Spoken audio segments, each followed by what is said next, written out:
मैं गरीब सच टेक तू, मेरे सतगुर पूरे।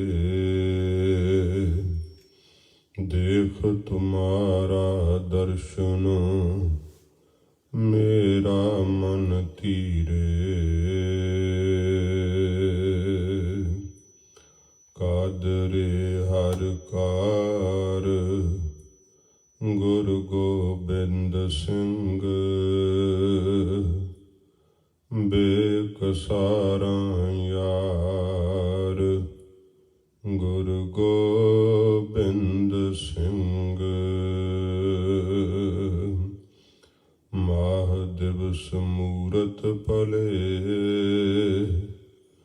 जिसको नदर करे।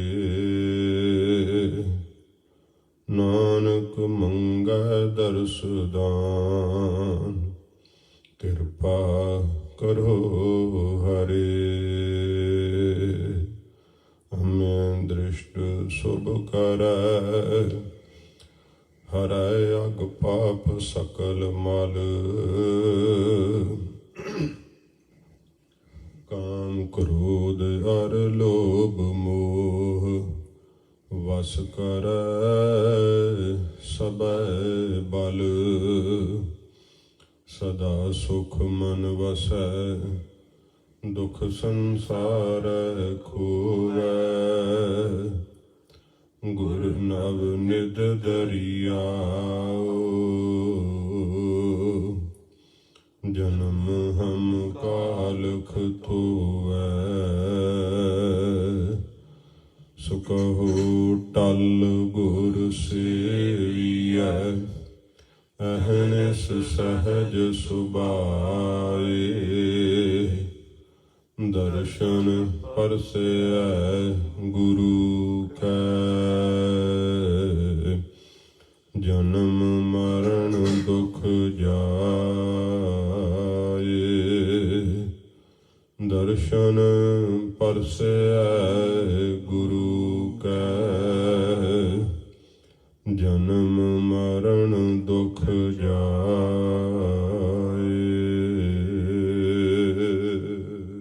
ਸਤਨਾਮ ਸ੍ਰੀ ਵਾਹਿਗੁਰੂ ਸਾਹਿਬ ਜੀ। ਮਾਘ ਮੱਝਨ ਸੰਗ ਸਾਧੂਆ, ਧੂੜੀ ਕਰ ਇਸਨਾਨ। ਹਰ ਕਾ ਨਾਮ ਧਿਆਏ ਸੁਣ, ਸਭਨਾਂ ਨੂੰ ਕਰ ਦਾਨ। ਮਾਘ ਮੱਝਨ ਸੰਗ ਸਾਧੂਆ, ਧੂੜੀ ਕਰ ਇਸਨਾਨ। ਹਰ ਕਾ ਨਾਮ ਧਿਆਏ ਸੁਣ, ਸਭਨਾਂ ਨੂੰ ਕਰ ਦਾਨ। ਜਨਮ ਕਰਮ ਮਲ ਉਤਰੈ, ਮਨ ਤੇ ਜਾਏ ਗੁਮਾਨ।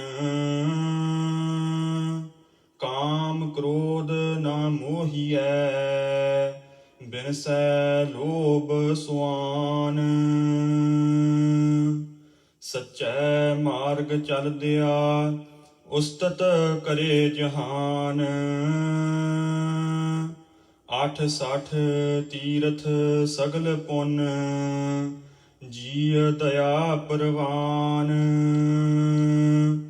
ਜਿਸਨੂੰ ਦੇਵੈ ਦਇਆ ਕਰ, ਸੋਈ ਪੁਰਖ ਸੁਜਾਨ।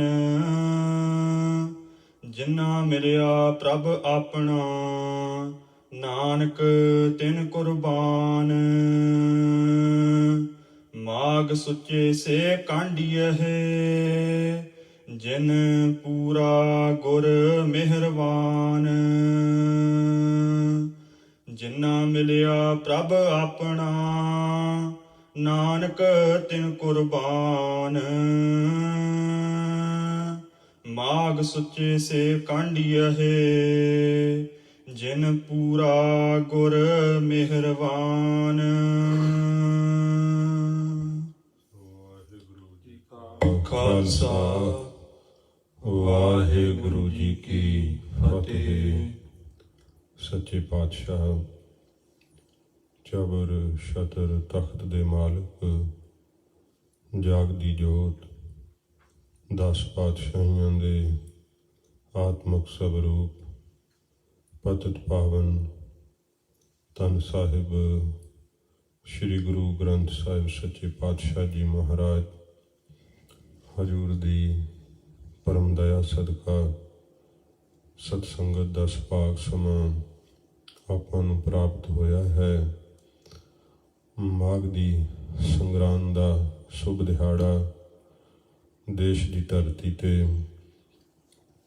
ਮਹਾਰਾਜ ਜੀ ਦੇ ਪਾਵਨ ਸਥਾਨਾਂ ਤੇ ਬਹੁਤ ਸ਼ਰਧਾ ਭਾਵਨਾ ਨਾਲ ਇਸ ਪਵਿੱਤਰ ਦਿਹਾੜੇ ਨੂੰ ਮਨਾਇਆ ਜਾਂਦਾ ਹੈ।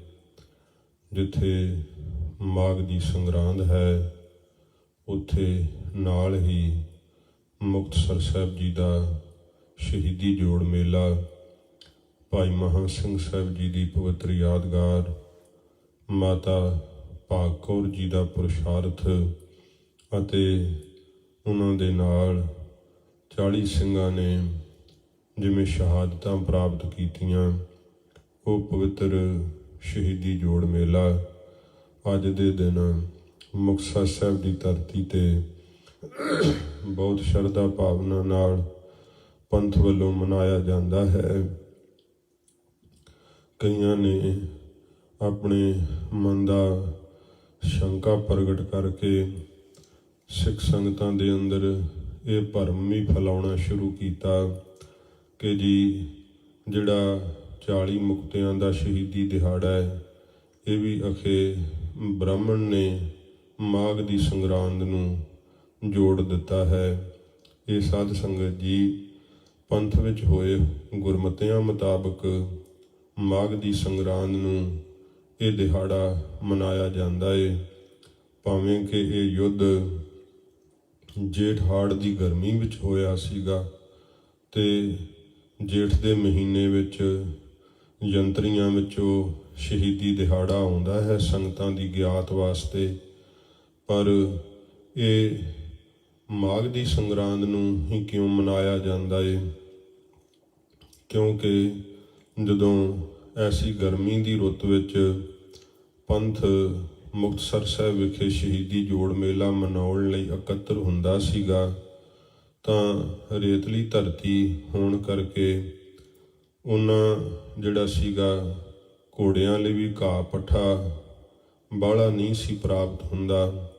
ਤੇ ਉਹਨਾਂ ਸਮਿਆਂ ਵਿੱਚ, ਅੱਜ ਕੱਲ੍ਹ ਤਾਂ ਕੋਈ ਕਿੱਲਤ ਨਹੀਂ ਹੈ, ਨਾਲੇ ਪਾਣੀ ਦਾ ਐਡਾ ਪ੍ਰਬੰਧ ਨਹੀਂ ਸੀਗਾ ਕੋਈ ਜ਼ਿਆਦਾ, ਤੇ ਹੁਣ ਤਾਂ ਬਹੁਤ ਵਧੀਆ ਪ੍ਰਬੰਧ ਨੇ।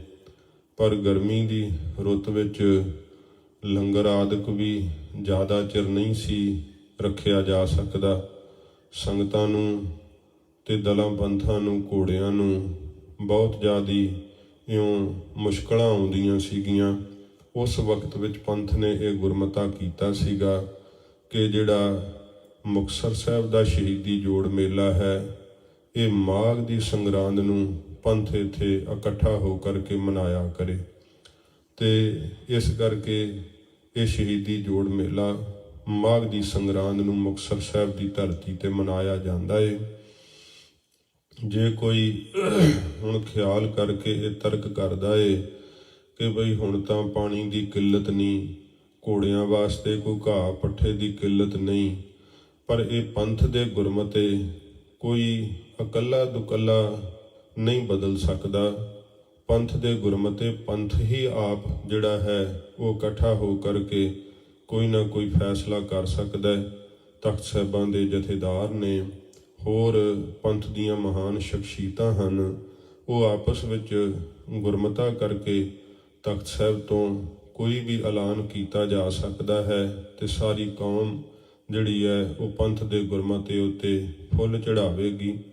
ਤੇ ਜਿਹੜਾ ਕੋਈ ਕਹੇ ਕਿ ਮੈਂ ਇਹ ਸਿੱਧ ਕਰਦਾ ਹਾਂ ਕਿ ਇਹ ਜੇਠ ਨੂੰ ਹੋਇਆ, ਉਦੋਂ ਹੀ ਦਿਹਾੜਾ ਮਨਾਉਣਾ ਚਾਹੀਦਾ, ਠੀਕ ਹੈ, ਇਹ ਯੁੱਧ ਤਾਂ ਗਰਮੀ ਦੀ ਰੁੱਤ ਵਿੱਚ ਹੀ ਹੋਇਆ, ਪਰ ਪੰਥ ਦੇ ਗੁਰਮਤੇ ਜਿਹੜੇ ਹੈ ਉਹ ਮਹਾਨ ਹਨ। ਹਰੇਕ ਗੁਰਸਿੱਖ ਨੂੰ ਪੰਥ ਦੇ ਗੁਰਮਤਿਆਂ ਅਨੁਸਾਰ ਹੀ ਚੱਲਣਾ ਚਾਹੀਦਾ, ਤਾਂ ਹੀ ਕੌਮ ਵਿੱਚ ਏਕਾ ਰਹਿੰਦਾ ਹੈ। ਤੋ ਇਸ ਕਰਕੇ ਇਹ ਸ਼ੰਕਾ ਨਾ ਮਨ ਦੇ ਅੰਦਰ ਕਦੇ ਕਰਨਾ। ਤੋ ਇਹ ਜੋ ਸ਼ਹੀਦੀ ਜੋੜ ਮੇਲਾ ਹੈ, ਭਾਈ ਮਹਾਂ ਸਿੰਘ ਜੀ ਦੀ ਪਵਿੱਤਰ ਕੁਰਬਾਨੀ ਨਾਲ ਜੁੜਿਆ ਹੋਇਆ ਪਵਿੱਤਰ ਜੋੜ ਮੇਲਾ ਏ। ਮਾਤਾ ਭਾਗ ਕੌਰ ਜੀ ਦਾ ਇਸ ਦੇ ਅੰਦਰ ਬੜਾ ਵੱਡਾ ਪੁਰਸ਼ਾਰਥ ਹੈ। ਇਹ ਇਤਿਹਾਸ ਜ਼ਿਕਰ ਕਰਦਾ ਹੈ, ਜਦੋਂ ਪੰਥਵਾਲੀ ਸਤਿਗੁਰੂ ਜੀ ਰਾਮਿਆਣੇ ਆਏ ਸੀਗੇ ਤੇ ਮਾਝੇ ਦੇ ਰਾਜਨੀਤਿਕ ਲੋਕ ਬਹੁਤ ਵੱਡਾ ਇਕੱਠ ਲੈ ਕਰਕੇ, ਜਿਹਦੇ ਵਿੱਚ ਸੰਗਤਾਂ ਸਨ ਬਹੁਤ ਜ਼ਿਆਦੀਆਂ, ਹਜ਼ੂਰ ਦਾ ਦਰਸ਼ਨ ਕਰਨ ਲਈ ਇੱਥੇ ਆਏ ਸੀ। ਜਦ ਮਹਾਰਾਜ ਜੀ ਦਾ ਦਰਸ਼ਨ ਕੀਤਾ, ਸੱਚੇ ਪਾਤਸ਼ਾਹ ਜੀ ਦੇ ਪਰਿਵਾਰ ਦੀਆਂ ਸ਼ਹਾਦਤਾਂ ਤੇ ਅਫਸੋਸ ਜ਼ਾਹਰ ਕਰਨ ਲੱਗੇ। ਬਹੁਤ ਸਾਰੀਆਂ ਗੱਲਾਂ ਇਹਨਾਂ ਰਾਜਨੀਤਿਕ ਲੀਡਰਾਂ ਨੇ ਕਹੀਆਂ। ਫਿਰ ਹਜ਼ੂਰ ਦੇ ਅੱਗੇ ਇਉਂ ਬਚਨ ਕਰਨ ਲੱਗੇ ਕਿ ਮਹਾਰਾਜ, ਅਸੀਂ ਵਿੱਚ ਪੈ ਕੇ ਨਰੰਗੇ ਨਾਲ ਤੁਹਾਡੀ ਸੁਲ੍ਹਾ ਕਰਾ ਦਿੰਦੇ ਹਾਂ। ਸੱਚੇ ਪਾਤਸ਼ਾਹ ਜੀ ਮਹਾਰਾਜ ਉਹਨਾਂ ਦੀਆਂ ਸਾਰੀਆਂ ਗੱਲਾਂ ਹਜ਼ੂਰ ਸੁਣੀ ਗਏ। ਅਖੀਰ ਫਿਰ ਮਹਾਰਾਜ ਜੀ ਨੇ ਕਿਹਾ ਕਿ ਭਈ ਸਾਡੀ ਇੱਕ ਗੱਲ ਦਾ ਜਵਾਬ ਦਿਓ, ਸਿੱਖ ਉਪਦੇਸ਼ ਲੈਂਦਾ ਹੈ ਕਿ ਜਾਂ ਦਿੰਦਾ ਹੁੰਦਾ ਹੈ? ਕਹਿਣ ਲੱਗੇ, ਮਹਾਰਾਜ ਸਿੱਖ ਤਾਂ ਫਿਰ ਉਪਦੇਸ਼ ਲੈਂਦਾ ਹੀ ਹੈ। ਮਹਾਰਾਜ ਕਹਿੰਦੇ, ਤੁਸੀਂ ਸੁਲ੍ਹਾ ਕਰਾਉਣ ਵਾਲੇ ਉਸ ਵਕਤ ਕਿੱਥੇ ਸੀਗੇ ਜਦੋਂ ਸਾਡੇ ਪਿਤਾ ਜੀ ਦੀ ਸ਼ਹਾਦਤ ਹੋਈ ਸੀ?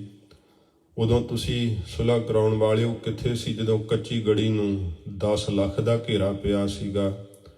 ਉਦੋਂ ਤੁਸੀਂ ਕਿੱਥੇ ਸੀ ਜਦੋਂ ਸਾਡੇ ਬਿਰਧ ਮਾਤਾ ਗੁਜਰ ਕੌਰ ਜੀ ਠੰਡੇ ਬੁਰਜ ਵਿੱਚ ਕੈਦ ਸਨ ਤੇ ਸਾਡੇ ਛੋਟੇ ਸਾਹਿਬਜ਼ਾਦਿਆਂ ਨੂੰ ਨੀਹਾਂ ਵਿੱਚ ਜ਼ਾਲਮ ਸੂਬੇਦਾਰ ਵਜ਼ੀਰ ਖਾਨ ਨੇ ਚਿਣ ਕੇ ਸ਼ਹੀਦ ਕਰ ਦਿੱਤਾ ਸੀ? ਉਦੋਂ ਤੁਸੀਂ ਕਿੱਥੇ ਸੀ?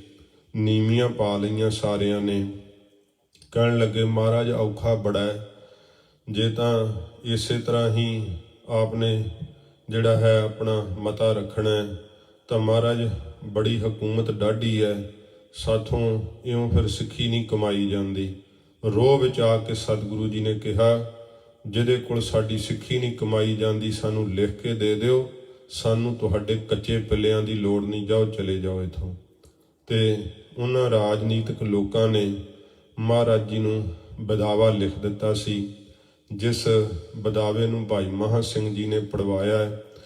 ਕੁਝ ਇਤਿਹਾਸਕਾਰਾਂ ਸ੍ਰੀ ਅਨੰਦਪੁਰ ਸਾਹਿਬ ਦੇ ਅੰਦਰ ਜਦੋਂ ਡਾਢੀ ਜਿਹੜੀ ਸੀ ਸਖਤਾਈ ਹੋਈ, ਬੜਾ ਕਰੜਾ ਸਮਾਂ ਸੀ, ਤੇ ਕਿਹਾ ਕਿ ਭੁੱਖ ਦੇ ਦੁੱਖੋਂ ਕੁਝ ਸਿੰਘਾਂ ਨੇ ਬਦਾਵਾ ਜਿਹੜਾ ਸੀ ਮਹਾਰਾਜ ਜੀ ਨੂੰ ਦਿੱਤਾ ਸੀਗਾ। ਉਹ ਇਹੋ ਜਿਹਾ ਵਿਸ਼ੇਸ਼ ਜ਼ਿਕਰ ਜਿਹੜਾ ਹੈ, ਜਾਂ ਤਾਂ ਦੁਨੀ ਚੰਦ ਵੀ ਭੱਜਿਆ ਸੀਗਾ ਆਪਣੇ 500 ਸਾਥੀਆਂ ਨੂੰ ਨਾਲ ਲੈ ਕਰਕੇ, ਇਹੋ ਜਿਹੇ ਹਵਾਲੇ ਆਉਂਦੇ ਹੈ। ਪਰ ਜਿਹੜਾ ਬਦਾਵਾ ਭਾਈ ਮਹਾਂ ਸਿੰਘ ਜੀ ਨੇ ਪੜਵਾਇਆ, ਉਹ ਰਾਮਿਆਣੇ ਜਿਹੜਾ ਸੀ ਇਹਨਾਂ ਮਾਝੇ ਦੇ ਰਾਜਨੀਤਿਕ ਲੋਕਾਂ ਨੇ ਸੱਚੇ ਪਾਤਸ਼ਾਹ ਜੀ ਨੂੰ ਦਿੱਤਾ ਸੀ। ਜਦੋਂ ਇਹ ਬਦਾਵਾ ਦੇ ਕਰਕੇ ਵਾਪਸ ਮੁੜਨ ਲੱਗੇ ਹੈ ਤੇ ਉਸ ਇਕੱਠ ਵਿੱਚ ਮਾਤਾ ਭਾਗ ਕੌਰ ਜੀ ਹੈ, ਜੋ ਝਬਾਲ ਨਗਰ ਦੇ ਰਹਿਣ ਵਾਲੇ ਹੈ। ਉਸ ਇਕੱਠ ਵਿੱਚ ਭਾਈ ਮਹਾਂ ਸਿੰਘ ਜੀ ਹਨ। ਤੇ ਇਹਨਾਂ ਨੇ ਜਦੋਂ ਵੇਖਿਆ ਕਿ ਇਹ ਤੇ ਰਾਜਨੀਤਿਕ ਸਾਨੂੰ ਡੋਬਣ ਲੱਗੇ ਹੈ, ਸਾਡਾ ਲੋਕ ਪਰਲੋਕ ਗਵਾਉਣ ਲੱਗੇ ਹੈ, ਗੁਰੂ ਜੀ ਤੋਂ ਬੇਮੁਖ ਹੋ ਕਰਕੇ ਕਿੱਧਰ ਜਾਵਾਂਗੇ, ਸਾਡਾ ਕੌਣ ਵਾਲੀ ਹੋਵੇਗਾ? ਇਹੀ ਇਹਨਾਂ ਨੇ ਸਾਡੇ ਵੱਲੋਂ ਲਿਖ ਕੇ ਦੇ ਦਿੱਤਾ ਹੈ ਕਿ ਅੱਜ ਤੋਂ ਮਹਾਰਾਜ ਨੂੰ ਲਿਖ ਦਿੱਤਾ ਕਿ ਤੁਸੀਂ ਸਾਡੇ ਗੁਰੂ ਨਹੀਂ ਤੇ ਅਸੀਂ ਤੁਹਾਡੇ ਸਿੱਖ ਨਹੀਂ। ਜਿਹੜੇ ਅੰਦਰ ਜਿਨ੍ਹਾਂ ਦੇ ਜ਼ਮੀਰ ਜਾਗਦੀ ਸੀ, ਸਿੱਖੀ ਦਾ ਕਿਣਕਾ ਸੀ ਜਿਨ੍ਹਾਂ ਦੇ ਅੰਦਰ, ਉਹਨਾਂ ਨੇ ਫਿਰ ਮਨ ਦੇ ਅੰਦਰ ਝਾਤ ਮਾਰੀ ਕਿ ਕੀ ਹੋ ਗਿਆ। ਫਿਰ ਉਹਨਾਂ ਨੂੰ ਮਾਤਾ ਭਾਗ ਕੌਰ ਜੀ ਨੇ ਤੇ ਸਮੇਂ ਲਲਕਾਰਾ ਮਾਰਿਆ, ਕਿਹਾ, ਖਾਲਸਾ ਜੀ, ਗੁਰੂ ਜੀ ਤੋਂ ਬੇਮੁਖ ਹੋ ਕਰਕੇ ਜਨਮ ਤੇ ਜਨਮ ਲੈਣੇ ਪੈਣਗੇ, ਕਿਉਂਕਿ ਸਤਿਗੁਰੂ ਤੋਂ ਬਿਨਾਂ ਕੋਈ ਮੁਕਤ ਨਹੀਂ ਦੇ ਸਕਦਾ ਤੇ ਸੱਚੇ ਪਾਤਸ਼ਾਹ ਤੋਂ ਬੇਮੁਖ ਹੋ ਕਰਕੇ ਨਹੀਂ ਮਰਨਾ ਚਾਹੀਦਾ। ਇਹ ਰਾਜਨੀਤਿਕ ਲੋਕ ਸਾਨੂੰ ਨਰਕਾਂ 'ਚ ਪਾਉਣ ਲੱਗੇ ਐ। ਆਓ ਜਿੰਨੇ ਸਤਿਗੁਰੂ ਜੀ ਦੇ ਸਨਮੁਖ ਹੋਣਾ ਤੇ ਉਸ ਲਲਕਾਰਾ ਮਾਰਨ ਤੇ ਫਿਰ ਭਾਈ ਮਹਾਂ ਸਿੰਘ ਜੀ ਦੀ ਅਗਵਾਈ ਥੱਲੇ 40 ਸਿੰਘ ਨਿਤਰੇ ਸੀਗੇ। ਤੇ ਜਦੋਂ ਇਹ ਸਿੰਘ ਸਤਿਗੁਰੂ ਜੀ ਤੋਂ ਮਾਫੀ ਜਾਚਨਾ ਕਰਨ ਲਈ ਵਾਪਸ ਮੁੜੇ ਹੈ। ਤੇ ਇੱਧਰੋਂ ਸੱਚੇ ਪਾਤਸ਼ਾਹ ਜੀ ਮਹਾਰਾਜ ਵੱਲ ਨੂੰ ਜਦੋਂ ਇਹ ਆ ਰਹੇ ਸੀ ਤੇ ਇਹਨਾਂ ਨੂੰ ਪਤਾ ਲੱਗ ਗਿਆ ਕਿ ਸਰਹੰਦ ਦਾ ਸੂਬਾ ਵਜ਼ੀਰ ਖਾਨ ਇਹ ਸੱਚੇ ਪਾਤਸ਼ਾਹ ਜੀ ਦੇ ਉੱਪਰ ਹਮਲਾਵਰ ਹੋ ਗਿਆ ਤੇ ਬੜੀ ਭਾਰੀ ਫੌਜ ਲੈ ਕਰਕੇ ਸਤਿਗੁਰੂ ਜੀ ਦੇ ਉੱਪਰ ਇਸ ਨੇ ਹਮਲਾ ਕੀਤਾ ਏ। ਇਹਨਾਂ ਨੇ ਵਿਚਾਰ ਕਰ ਲਈ ਕਿ ਹੁਣ ਮੌਕਾ ਹੈ ਕਿ ਸਤਿਗੁਰੂ ਪਾਤਸ਼ਾਹ ਜੀ ਮਹਾਰਾਜ ਦੇ ਸਨਮੁਖ ਹੋਣ ਵਾਸਤੇ ਇਸ ਆਉਂਦੀ ਹੋਈ ਫੌਜ ਨੂੰ ਇੱਥੇ ਹੀ ਰੋਕ ਕਰਕੇ ਇਹਨਾਂ ਨਾਲ ਦੋ ਹੱਥ ਕਰਦਿਆਂ ਜਿਹੜਾ ਹੈ ਯੁੱਧ ਦੇ ਅੰਦਰ ਸ਼ਹਾਦਤ ਪ੍ਰਾਪਤ ਕਰੀਏ।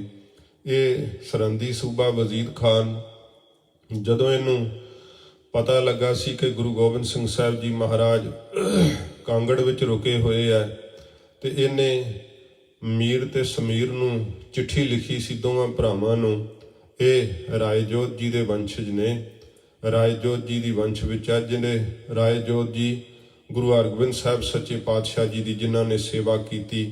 ਜਿਹੜਾ ਗੁਰੂਸਰ ਮਹਾਰਾਜ ਦਾ ਜੰਗ ਹੋਇਆ ਸੀ ਉਸ ਵਿੱਚ ਜਿਹੜਾ ਸੀ ਰਾਏਜੋਤ ਜੀ ਨੂੰ ਜਿਹੜੇ ਸੀ 32 ਫੱਟ ਲੱਗੇ ਸੀਗੇ ਸਰੀਰ ਦੇ ਉੱਪਰ।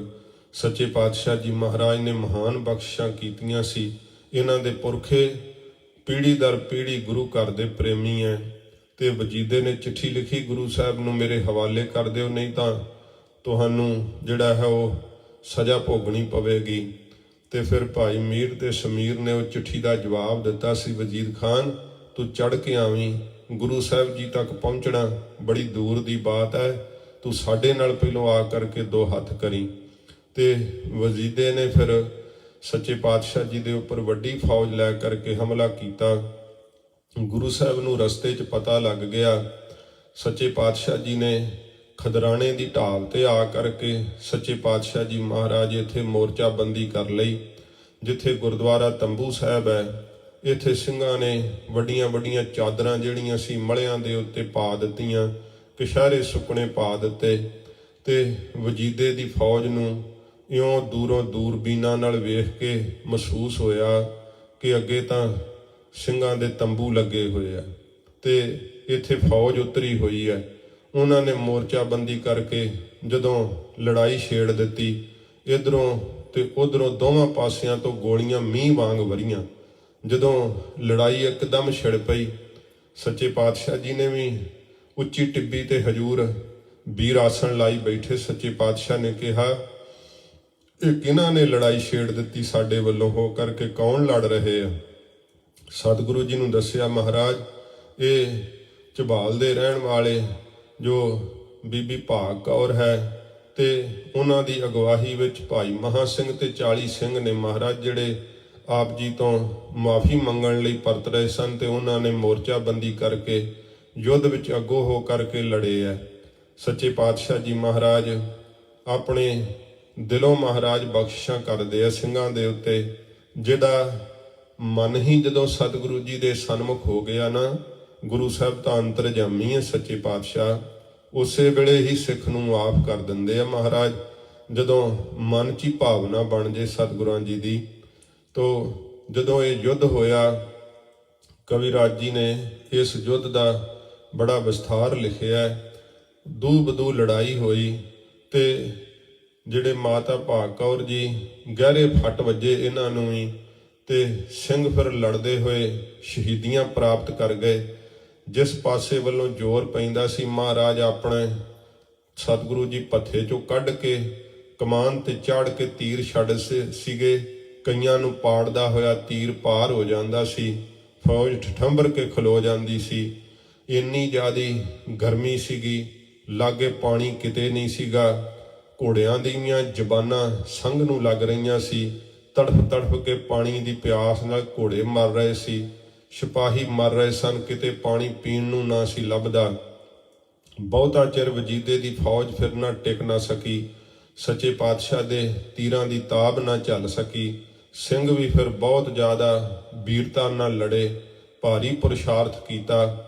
ਜਦੋਂ ਫੌਜ ਫਿਰ ਮੂੰਹ ਦੀ ਖਾ ਕਰਕੇ ਭੱਜੀ ਆ ਉੱਥੋਂ, ਸੱਚੇ ਪਾਤਸ਼ਾਹ ਮਹਾਰਾਜ ਯੁੱਧ ਫਤਿਹ ਹੋਇਆ ਜਾਣ ਕਰਕੇ ਮਹਾਰਾਜ ਜੀ ਜਦੋਂ ਘੋੜੇ ਤੇ ਚੜ੍ਹ ਕਰਕੇ ਯੁੱਧ ਦੇ ਮੈਦਾਨ ਦਾ ਜਾਇਜ਼ਾ ਲੈਣ ਵਾਸਤੇ ਆਉਣ ਲੱਗੇ, ਉੱਥੇ ਟੁੱਟੀ ਹੋਈ ਰਕਾਬ ਪਈ ਹੈ। ਮਹਾਰਾਜ ਜੀ ਜਦੋਂ ਕਾਹਲੀ ਨਾਲ ਸਤਿਗੁਰੂ ਜੀ ਅਸਵਾਰ ਹੋਣ ਲੱਗੇ ਤੇ ਰਕਾਬ ਟੁੱਟ ਗਈ ਸੀਗੀ। ਉਹ ਰਕਾਬ ਦੇ ਵੀ ਦਰਸ਼ਨ ਸੰਗਤਾਂ ਕਰਦੀਆਂ ਨੇ। ਸੱਚੇ ਪਾਤਸ਼ਾਹ ਪਲਾਕੀ ਮਾਰ ਕੇ ਘੋੜੇ ਤੇ ਮਹਾਰਾਜ ਸਵਾਰ ਹੋਏ। ਸਤਿਗੁਰੂ ਜੀ ਜਦੋਂ ਯੁੱਧ ਦੇ ਮੈਦਾਨ ਵਿੱਚ ਆਏ ਹੈ, ਇੱਥੇ ਸਤਿਗੁਰਾਂ ਜੀ ਨੇ ਉਤਰ ਕੇ ਫਿਰ ਸਿੰਘਾਂ ਦੇ ਸਰੀਰਾਂ ਵੱਲ ਜਦੋਂ ਤੱਕਿਆ ਤੇ ਏਡਾ ਪਿਆਰ ਦਾ ਉਮਾਹਾ ਸਤਿਗੁਰੂ ਜੀ ਨੂੰ ਆਇਆ ਹੈ। ਮਹਾਰਾਜ ਜੀ ਨੇ ਇੱਕ ਇੱਕ ਸ਼ਹੀਦ ਸਿੰਘ ਨੂੰ ਇਹ ਖਿਤਾਬ ਦਿੰਦਿਆਂ ਹੋਇਆਂ ਮੇਰਾ 10 ਹਜ਼ਾਰੀ ਹੈ, ਮੇਰਾ 20 ਹਜ਼ਾਰੀ ਹੈ, 30 ਹਜ਼ਾਰੀ ਹੈ, ਇਉਂ ਸੱਚੇ ਪਾਤਸ਼ਾਹ ਜੀ ਮਹਾਰਾਜ ਬੜੀਆਂ ਬਖਸ਼ਿਸ਼ਾਂ ਕੀਤੀਆਂ।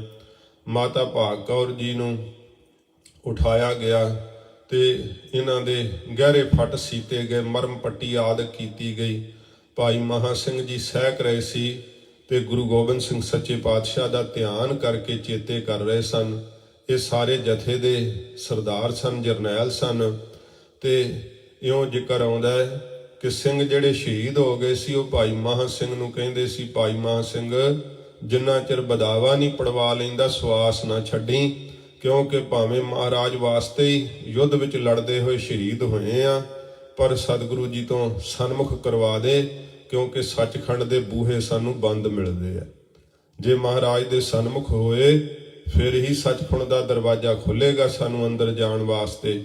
ਇਉਂ ਭਾਈ ਮਹਾਂ ਸਿੰਘ ਜੀ ਸੱਚੇ ਪਾਤਸ਼ਾਹ ਜੀ ਮਹਾਰਾਜ ਅੰਤਰਜਾਮੀ ਹਜੂਰ ਉੱਥੇ ਜਦੋਂ ਚੱਲਦੇ ਹੋਏ ਮਹਾਰਾਜ ਜੀ ਆਏ ਹੈ ਤੇ ਭਾਈ ਮਹਾਂ ਸਿੰਘ ਦਾ ਸੀਸ ਸਤਿਗੁਰੂ ਜੀ ਨੇ ਆਪਣੇ ਪੱਟ ਦੇ ਉੱਪਰ ਰੱਖ ਕਰਕੇ ਵੀਰ ਆਸਣ ਲਾ ਕੇ ਸਤਿਗੁਰਾਂ ਜੀ ਨੇ ਆਪਣੇ ਪੱਲੂ ਨਾਲ ਜਿਹੜਾ ਸੀ ਭਾਈ ਮਹਾਂ ਸਿੰਘ ਦਾ ਲਹੂ ਲੱਬੜਿਆ ਚਿਹਰਾ ਸਾਫ਼ ਕੀਤਾ। ਨੇਤਰ ਜਦੋਂ ਉਘੇੜੇ ਤੇ ਬਾਜਾਂ ਵਾਲੇ ਸਤਿਗੁਰੂ ਜੀ ਦਾ ਨੂਰਾਨੀ ਚਿਹਰਾ ਜਦੋਂ ਭਾਈ ਮਹਾਂ ਸਿੰਘ ਜੀ ਨੇ ਤੱਕਿਆ, ਬੜੇ ਜ਼ੋਰ ਨਾਲ ਦੋਵੇਂ ਹੱਥ ਇਕੱਠੇ ਕਰਕੇ ਹਜੂਰ ਨੂੰ ਨਮਸਕਾਰ ਕੀਤੀ। ਸੱਚੇ ਪਾਤਸ਼ਾਹ ਜੀ ਮਹਾਰਾਜ ਬਹੁਤ ਪ੍ਰਸੰਨ ਚਿੱਤ ਬਚਨ ਕਹੇ, ਭਾਈ ਮਹਾਂ ਸਿਆਂ ਦੱਸ ਤੈਨੂੰ ਕੀ ਚਾਹੀਦਾ? ਤਰਲੋਕੀ ਦਾ ਰਾਜ ਦੇ ਦਈਏ, ਚਿਰੰਜੀਵੀ ਕਰ ਦਈਏ, ਤੇਰਾ ਸਾਰਾ ਸਰੀਰ ਨਰੋਆ ਕਰ ਦਈਏ, ਦੱਸ ਤੈਨੂੰ ਜੋ ਚਾਹੀਦਾ ਉਹ ਮੰਗ ਲੈ। ਭਾਈ ਮਹਾਂ ਸਿੰਘ ਜੀ ਨੇ ਕਿਹਾ, ਸੱਚੇ ਪਾਤਸ਼ਾਹ ਮੈਨੂੰ ਕੁਝ ਨਹੀਂ ਚਾਹੀਦਾ, ਆਪ ਜੇ ਤਰੁੱਠੇ ਹੋ ਤੇ ਮਹਾਰਾਜ ਬਦਾਵਾ ਪਾੜ ਦਿਓ। ਸਤਿਗੁਰੂ ਗਰੀਬ ਨਵਾਜ ਨੇ ਕਿਹਾ ਕਿ ਉਹ ਤਾਂ ਸਾਨੂੰ ਰਾਜਨੀਤਿਕ ਲੋਕਾਂ ਨੇ ਦਿੱਤਾ, ਤੂੰ ਆਪਣੇ ਲਈ ਮੰਗ ਲੈ। ਨਹੀਂ ਸੱਚੇ ਪਾਤਸ਼ਾਹ, ਮਾਝੇ ਦੀ ਟੁੱਟੀ ਗੰਢ ਲਓ। ਮਹਾਰਾਜ ਸੱਚੇ ਪਾਤਸ਼ਾਹ ਆਪ ਦੀ ਸਿੱਖੀ ਦਾ ਬੀਜ ਹੈ ਇਸ ਧਰਤੀ ਦੇ ਉੱਤੇ, ਕਦੇ ਮਹਾਰਾਜ ਆਪ ਦੀ ਸਿੱਖੀ ਦਾ ਬੀਜ ਇਸ ਧਰਤੀ ਤੋਂ ਨਾਸ਼ ਨਾ ਹੋਵੇ, ਇਹ ਵਰ ਬਖਸ਼ ਦਿਓ, ਕਿਰਪਾ ਕਰੋ ਮਹਾਰਾਜ ਬਦਾਵਾ ਪਾੜ ਦਿਓ। ਸੱਚੇ ਪਾਤਸ਼ਾਹ ਤਰਲੋਕੀ ਦਾ ਰਾਜ ਦੇ ਰਹੇ ਸੀ ਤੇ ਕਹਿੰਦੇ, ਧੰਨ ਸਿੱਖਾ ਤੂੰ ਸਾਰਾ ਕੁਝ ਤਿਆਗ ਕਰਕੇ ਦੂਸਰਿਆਂ ਵਾਸਤੇ ਉਪਕਾਰ ਕੀਤਾ ਹੀ। ਗਰੀਬ ਨਵਾਜ ਸੱਚੇ ਪਾਤਸ਼ਾਹ ਆਪਦੇ ਕਮਰ ਕੱਸੇ ਚੋਂ ਬਦਾਵਾ ਕੱਢਿਆ ਤੇ ਭਾਈ ਮਹਾਂ ਸਿੰਘ ਦੇ ਸਾਹਮਣੇ ਸਤਿਗੁਰਾਂ ਜੀ ਨੇ ਉਹ ਬਦਾਵਾ ਪਾੜਿਆ। ਟੂਟੀ ਗੱਡ ਨਹਾਰ ਗੋਪਾਲ, ਸੱਚੇ ਪਾਤਸ਼ਾਹ ਮਹਾਰਾਜ ਨੇ ਟੁੱਟੀ ਗੰਢ ਲਈ। ਇਹ ਅੱਜ ਦਾ ਦਿਹਾੜਾ ਜਿਹੜਾ ਹੈ ਉਹਨੂੰ ਇਸ ਨਾਮ ਨਾਲ ਵੀ ਯਾਦ ਕੀਤਾ ਜਾਂਦਾ ਹੈ ਜਿੱਥੇ ਸਤਿਗੁਰਾਂ ਜੀ ਨੇ ਟੁੱਟੀ ਗੰਢ ਲਈ ਸੀ, ਕਿਉਂਕਿ ਇਹ ਇਹੋ ਜਿਹੇ ਸਵਾਰਥੀ ਲੋਕ ਜਿਹੜੇ ਮੋਦਬਰ ਬਣ ਜਾਂਦੇ ਆ ਨਾ ਅੱਗੇ, ਤੇ ਉਹ ਉਹਨਾਂ ਦੇ ਪਿੱਛੇ ਲੱਗ ਕਰਕੇ, ਕਿਉਂਕਿ ਫਿਰ ਮੋਦਵਰ ਜਿੱਧਰ ਨੂੰ ਡੋਬਦਾ ਸਭ ਨੂੰ ਉੱਧਰ ਹੀ ਡੁੱਬਣਾ ਪੈਂਦਾ ਨਾ। ਇਹ ਤਾਂ ਫਿਰ ਮਾਤਾ ਭਾਗ ਕੌਰ ਜੀ ਨੇ ਲਲਕਾਰਾ ਮਾਰਿਆ, 40 ਸਿੰਘ ਨਿੱਤਰ ਪਏ ਤੇ ਸਤਿਗੁਰਾਂ ਜੀ ਨੇ ਮਾਝੇ ਦੀ ਸਿੱਖੀ ਨੂੰ ਗਰੀਬ ਨਵਾਜ ਨੇ ਬਖਸ਼ਿਸ਼ ਕਰ ਦਿੱਤੀ। ਨਹੀਂ ਤਾਂ ਗੁਰੂ ਕਲਗੀਧਰ ਜੀ ਦਾ ਬਚਨ ਹੋਇਆ, ਕਾਲ ਪੈ ਜਾਣਾ ਸੀ। ਜਿੱਥੇ ਅੱਜ ਇੰਨੀ ਸਿੱਖੀ ਪਨਪਦੀ ਹੈ, ਇਹ ਸੱਚੇ ਪਾਤਸ਼ਾਹ ਜੀ ਦੀਆਂ ਕੀਤੀਆਂ ਹੋਈਆਂ ਬਖਸ਼ਿਸ਼ਾਂ ਨੇ, ਵਡੇਰਿਆਂ ਨੇ ਕੀਤੀਆਂ ਹੋਈਆਂ ਕੁਰਬਾਨੀਆਂ ਨੇ। ਭਾਈ ਮਹਾਂ ਸਿੰਘ ਜੀ ਨੇ ਇਸ ਧਰਤੀ ਦੇ ਉੱਤੇ ਸਿੱਖੀ ਦੀ ਅੰਸ਼ ਨੂੰ ਰੱਖ ਲਿਆ। ਉਹਨਾਂ ਦਾ ਸਾਨੂੰ ਕੋਟ ਕੋਟ ਸ਼ੁਕਰਾਨਾ ਕਰਨਾ ਚਾਹੀਦਾ। ਤੇ ਜੇ ਅੱਜ ਵੇਖੀਏ ਤੇ ਮਾਝਾ ਜਿਹੜਾ ਹੈ ਉਹ ਸਿੱਖੀ ਦੇ ਵਿੱਚ ਸਭ ਤੋਂ ਮੋਦਬਰ ਮੰਨਿਆ ਜਾਂਦਾ ਹੈ, ਕੁਰਬਾਨੀਆਂ ਵਾਸਤੇ ਵੀ ਮੋਦਬਰ ਮੰਨਿਆ ਜਾਂਦਾ, ਭਾਵੇਂ ਕਿ ਇਲਾਕਿਆਂ ਦਾ ਕੋਈ ਭੇਦ ਭਾਵ ਨਹੀਂ ਸਿੱਖੀ ਦੇ ਅੰਦਰ, ਪਰ ਫਿਰ ਵੀ ਸਤਿਗੁਰਾਂ ਦੀਆਂ ਜਿਨ੍ਹਾਂ ਨੇ ਬਖਸ਼ਿਸ਼ਾਂ ਲਈਆਂ ਨੇ ਉਹਨਾਂ ਦੇ ਉੱਤੇ ਬੜੀ ਕਿਰਪਾ ਰਹਿਮਤ ਮਹਾਰਾਜ ਦੀ ਵਰਤਦੀ ਹੈ। ਇਹ ਤਾਂ ਭਾਈ ਮਹਾਂ ਸਿੰਘ ਜੀ ਦੀ ਕੀਤੀ ਹੋਈ ਕੁਰਬਾਨੀ, ਸੱਚੇ ਪਾਤਸ਼ਾਹ ਦੇ ਅੱਗੇ ਹੱਥ ਜੋੜੇ ਹੋਏ ਰਜੋਈ ਕੀਤੀ, ਮਹਾਰਾਜ ਮਿਹਰ ਕਰੋ ਬਦਾਵਾ ਪਾੜ ਦਿਓ। ਸਤਿਗੁਰਾਂ ਜੀ ਨੇ ਭਾਈ ਮਹਾਂ ਸਿੰਘ ਜੀ ਦੀ ਇੱਛਾ ਪੂਰੀ ਕਰਦਿਆਂ ਹੋਇਆਂ ਸੱਚੇ ਪਾਤਸ਼ਾਹ ਨੇ ਉਹ ਬਦਾਵਾ ਆਪਣੇ ਕਰ ਕਮਲਾਂ ਨਾਲ ਪਾੜਿਆ ਤੇ ਮਹਾਰਾਜ ਨੇ ਟੁੱਟੀ ਗੰਢ ਲਈ। ਸੱਚੇ ਪਾਤਸ਼ਾਹ ਨੇ ਭਾਈ ਮਹਾਂ ਸਿੰਘ ਜੀ ਸੱਚੇ ਪਾਤਸ਼ਾਹ ਜੀ ਦੇ ਗੋਦ ਵਿੱਚ ਹੀ ਆਪਣੇ ਪ੍ਰਾਣ ਜਿਹੜੇ ਸੀ ਤਿਆਗੇ, ਸ਼ਹੀਦ ਹੋਏ ਤੇ ਸੱਚਖੰਡ ਦੇ ਵਾਸੀ ਹੋਏ। ਸੱਚੇ ਪਾਤਸ਼ਾਹ ਜੀ ਦੇ ਲੋਕ ਦੇ ਅੰਦਰ ਆਪਣੇ ਸਾਰੇ ਸਾਥੀ ਸਿੰਘਾਂ ਨੂੰ ਵੀ ਉੱਥੇ ਦਾ ਵਾਸਾ ਦਵਾਇਆ ਮਹਾਰਾਜ ਦੇ ਸਨਮੁਖ ਕਰਕੇ। ਤੇ ਜੇ ਕਰਕੇ ਕਿਸੇ ਸਵਾਰਥੀ ਤੇ ਖੁਦਗਰਜ ਲੀਡਰ ਦੇ ਢਏ ਚੜ ਜਾਵੇ, ਵੇਖ ਕਰਕੇ ਹੀ ਕਿਸੇ ਦੀ ਲੀਡਰੀ ਦੀ ਅਗਵਾਈ ਵਿੱਚ ਚੱਲਣਾ ਚਾਹੀਦਾ। ਵੋਟ ਵੀ ਵੇਖ ਕੇ ਪਾਉਣੀ ਚਾਹੀਦੀ ਹੈ, ਪਰ ਕਾਹਨੂੰ ਥੋੜੀਆਂ ਚੀਜ਼ਾਂ ਵਾਸਤੇ ਜੇ ਵੋਟਾਂ ਪਾ ਦਿੰਦੇ ਆ ਉਹੋ ਜਿਹੇ ਜਿਹੜੇ ਆ ਖੁਦਗਰਜ ਬੇਈਮਾਨ ਲੋਕ ਮੋਹਤਬਰ ਬਣ ਜਾਂਦੇ ਆ। ਤਾਂ ਕਰਕੇ ਹੀ ਇਹੋ ਜਿਹੇ ਅੰਦੋਲਨ ਫਿਰ ਚਲਾਉਣੇ ਪੈਂਦੇ ਆ ਜਨਤਾ ਨੂੰ, ਤੇ ਦੁੱਖ ਸਹਾਰਨਾ ਪੈਂਦਾ ਹੈ। ਕਿਉਂਕਿ ਬੇਈਮਾਨਾਂ ਨੂੰ ਜੇ ਚੁਣੋਗੇ ਤਾਂ ਫਿਰ ਉਹਨਾਂ ਨੇ ਤਾਂ ਕਦੇ ਨਿਆਂ ਨਹੀਂ ਕਰਨਾ। ਸਭ ਕੁਝ ਹੀ ਉਹਨਾਂ ਨੇ ਆਪਣੇ ਹੀ ਅਧੀਨ ਕਰ ਲਿਆ। ਕੋਈ ਨਿਆਂ ਨਹੀਂ, ਕੋਈ ਕਿਸੇ ਪ੍ਰਕਾਰ ਹੱਕ ਨਹੀਂ, ਕੋਈ ਸੱਚ ਨਹੀਂ, ਸਭ ਕੁਝ ਦਲਮਲ ਦਿੰਦੇ ਹੈ। ਇਹੋ ਜਿਹੀ ਹਾਲਤ ਹੁੰਦੀ ਹੈ। ਜਿਹੜੇ ਵਕਾਰੀ ਤੇ ਸਵਾਰਥੀ ਲੋਕ ਹੁੰਦੇ ਆ, ਜੇਕਰ ਮੋਹਤਬਰ ਬਣ ਜਾਣ ਤਾਂ ਸੱਚੇ ਪਾਤਸ਼ਾਹ ਜੀ ਮਹਾਰਾਜ ਦਾ ਇਹ ਪਵਿੱਤਰ ਦਿਹਾੜਾ ਫਿਰ ਮਹਾਰਾਜ ਜੀ ਨੇ ਸਾਰੇ ਸ਼ਹੀਦ ਸਿੰਘਾਂ ਦੇ ਸ਼ਰੀਰਾਂ ਨੂੰ ਇਕੱਤਰ ਕਰਵਾਇਆ। ਚੰਦਨ ਦੀ ਚਿਖਾ ਸਜਾ ਕੇ ਮਹਾਰਾਜ ਜੀ ਨੇ ਇੱਕ ਥਾਂ ਤੇ ਜਿਹੜਾ ਸੀ ਉਹ ਸਾਰੇ ਸ਼ਹੀਦ ਸਿੰਘਾਂ ਦਾ ਅੰਤਮ ਸੰਸਕਾਰ ਕੀਤਾ ਤੇ ਵਰਦਾਨ ਦਿੱਤਾ, ਇੱਥੇ ਮੁਕਤੀਆਂ ਦੇ ਸਰੋਵਰ ਲੱਗਣਗੇ। ਭਾਈ ਮਹਾਂ ਸਿੰਘ ਤੇਰੀ ਕੁਰਬਾਨੀ ਦਾ ਸਦਕਾ ਏ ਕਿ ਤੁਸੀਂ ਤਾਂ ਕੀ, ਜਿਹੜਾ ਤੁਹਾਨੂੰ ਚੇਤੇ ਕਰਦਿਆਂ ਤੁਹਾਡੀ ਕੁਰਬਾਨੀ ਨੂੰ ਯਾਦ ਕਰਦਿਆਂ ਇੱਥੇ ਦਰਸ਼ਨ ਇਸ਼ਨਾਨ ਕਰੇਗਾ ਉਹ ਵੀ ਮੁਕਤ ਹੋ ਜਾਵੇਗਾ। ਇਸੇ ਕਰਕੇ ਮਹਾਰਾਜ ਸਾਹਿਬ ਜੀ ਦੇ ਉਹਨਾਂ 40 ਸਿੰਘਾਂ ਨੂੰ 40 ਮੁਕਤਿਆਂ ਦੇ ਨਾਮ ਨਾਲ ਯਾਦ ਕੀਤਾ ਜਾਂਦਾ ਹੈ। ਤੇ ਮੁਕਤਸਰ ਸਾਹਿਬ ਇਹ ਪਵਿੱਤਰ ਸਥਾਨ ਦਾ ਨਾਮ ਹੀ ਇਹ ਪ੍ਰਸਿੱਧ ਹੋਇਆ। ਸੱਚੇ ਪਾਤਸ਼ਾਹ ਨੇ ਮੁਕਤੀਆਂ ਦੇ ਵਰਦਾਨ ਦੇ ਦਿੱਤੇ, ਗਰੀਬ ਨਵਾਜ਼ ਸੱਚੇ ਪਾਤਸ਼ਾਹ ਨੇ ਐਸੀਆਂ ਰਹਿਮਤਾਂ ਵਰਤਾਈਆਂ। ਇਹ ਪਵਿੱਤਰ ਸ਼ਹੀਦੀ ਜੋੜ ਮੇਲਾ ਮਾਘ ਦੀ ਸੰਗਰਾਂਦ ਨੂੰ ਅੱਜ ਦੇ ਦਿਨ ਪੰਥ ਵੱਲੋਂ ਇਕੱਤਰ ਹੋ ਕਰਕੇ ਮਨਾਇਆ ਜਾਂਦਾ ਹੈ।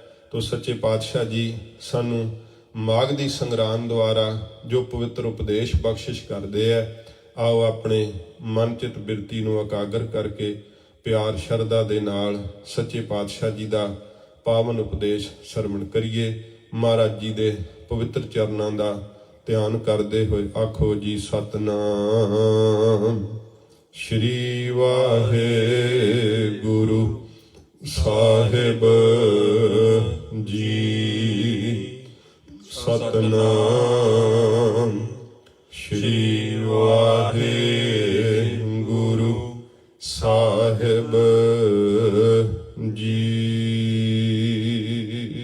ਸਤਨਾਮ ਸ੍ਰੀ ਵਾਹਿਗੁਰੂ ਸਾਹਿਬ ਜੀ। ਮਾਘ ਮੱਜਨ ਸੰਗ ਸਾਧੂਆ। ਜੋ ਮਾਘ ਦਾ ਮਹੀਨਾ ਨਾ, ਇਹਦੇ ਵਿੱਚ ਇਸ਼ਨਾਨ ਦਾ ਬੜਾ ਭਾਰੀ ਮਹਾਤਮ ਮੰਨਿਆ ਜਾਂਦਾ ਹੈ। ਤੇ ਸੱਚੇ ਪਾਤਸ਼ਾਹ ਜੀ ਮਹਾਰਾਜ ਜੀ ਵੀ ਦੱਸਦੇ ਆ ਕਿ ਭਾਈ ਜੇ ਇਸ਼ਨਾਨ ਕਰਨਾ ਹੈ ਤੇ ਕਿਹੜੇ ਇਸ਼ਨਾਨ ਦਾ ਵੱਡਾ ਮਹਾਤਮ ਹੈ। ਕਿਉਂਕਿ ਜਿਹੜਾ ਸਨਾਤਨੀ ਮੱਤ ਦੇ ਅੰਦਰ ਪ੍ਰਾਇਰਾਗ ਤੀਰਥ ਹੈ, ਜਿੱਥੇ ਗੰਗਾ, ਜਮਨਾ ਤੇ ਸਰਸਵਤੀ 3 ਨਦੀਆਂ ਦਾ ਸੰਗਮ ਹੁੰਦਾ ਹੈ, ਉਹਨੂੰ ਤਰਬੇਣੀ ਕਿਹਾ ਜਾਂਦਾ ਹੈ ਪ੍ਰਾਇਰਾਗ ਦੇ ਅੰਦਰ। ਤੇ ਇਹਦਾ ਜਿਹੜਾ ਇਸ਼ਨਾਨ ਦਾ ਭਾਰੀ ਫਲ ਹੈ ਉਹ ਸਮਝਿਆ ਜਾਂਦਾ। ਅਸਲ ਵਿੱਚ ਉਹ ਫਲ ਦੀ ਵੀ ਜਿਹੜੀ ਹੈ ਕਿਉਂ ਫਲ ਹੈ, ਉਹਦਾ ਕਾਰਨ ਵੀ ਸ਼੍ਰੀਮਾਨ ਸੰਤ ਗਿਆਨੀ ਗੁਰਬਚਨ ਸਿੰਘ ਜੀ ਖਾਲਸਾ ਪਿੰਡਰਾਂ ਵਾਲੇ ਮਹਾਂਪੁਰਖਾਂ ਨੇ ਕਥਾ ਵਿੱਚ ਜ਼ਿਕਰ ਕਰਕੇ ਦੱਸਿਆ ਕਿ ਇੱਕ ਭਾਰਦਵਾਜ ਮੁਨੀ ਹੋਇਆ। ਉਹ ਬੜਾ ਬਰਕਤ ਸੀ ਤੇ ਉਹਨਾਂ ਨੇ ਉੱਥੇ ਸਾਧੂਆਂ ਦਾ ਬੜਾ ਭਾਰੀ ਇਕੱਠ ਕਰਨਾ ਤੇ ਪਰਮੇਸ਼ਰ ਦੇ ਜਸ ਦੀ ਕਥਾ ਦਾ ਪ੍ਰਵਾਹ ਚਲਾਉਣਾ। ਜਦੋਂ ਨਾਮ ਦੀ ਮਹਿਮਾ ਹੋਵੇ ਤੇ ਫਿਰ ਨਾਮ ਦੀ ਮਹਿਮਾ ਤਾਂ ਪੱਥਰਾਂ ਤੇ ਅਸਰ ਕਰਦੀ ਹੈ, ਜਲ ਤੇ ਬਹੁਤਾ ਜਲਦੀ ਨਾਮ ਦਾ ਅਸਰ ਪੈਂਦਾ ਹੈ।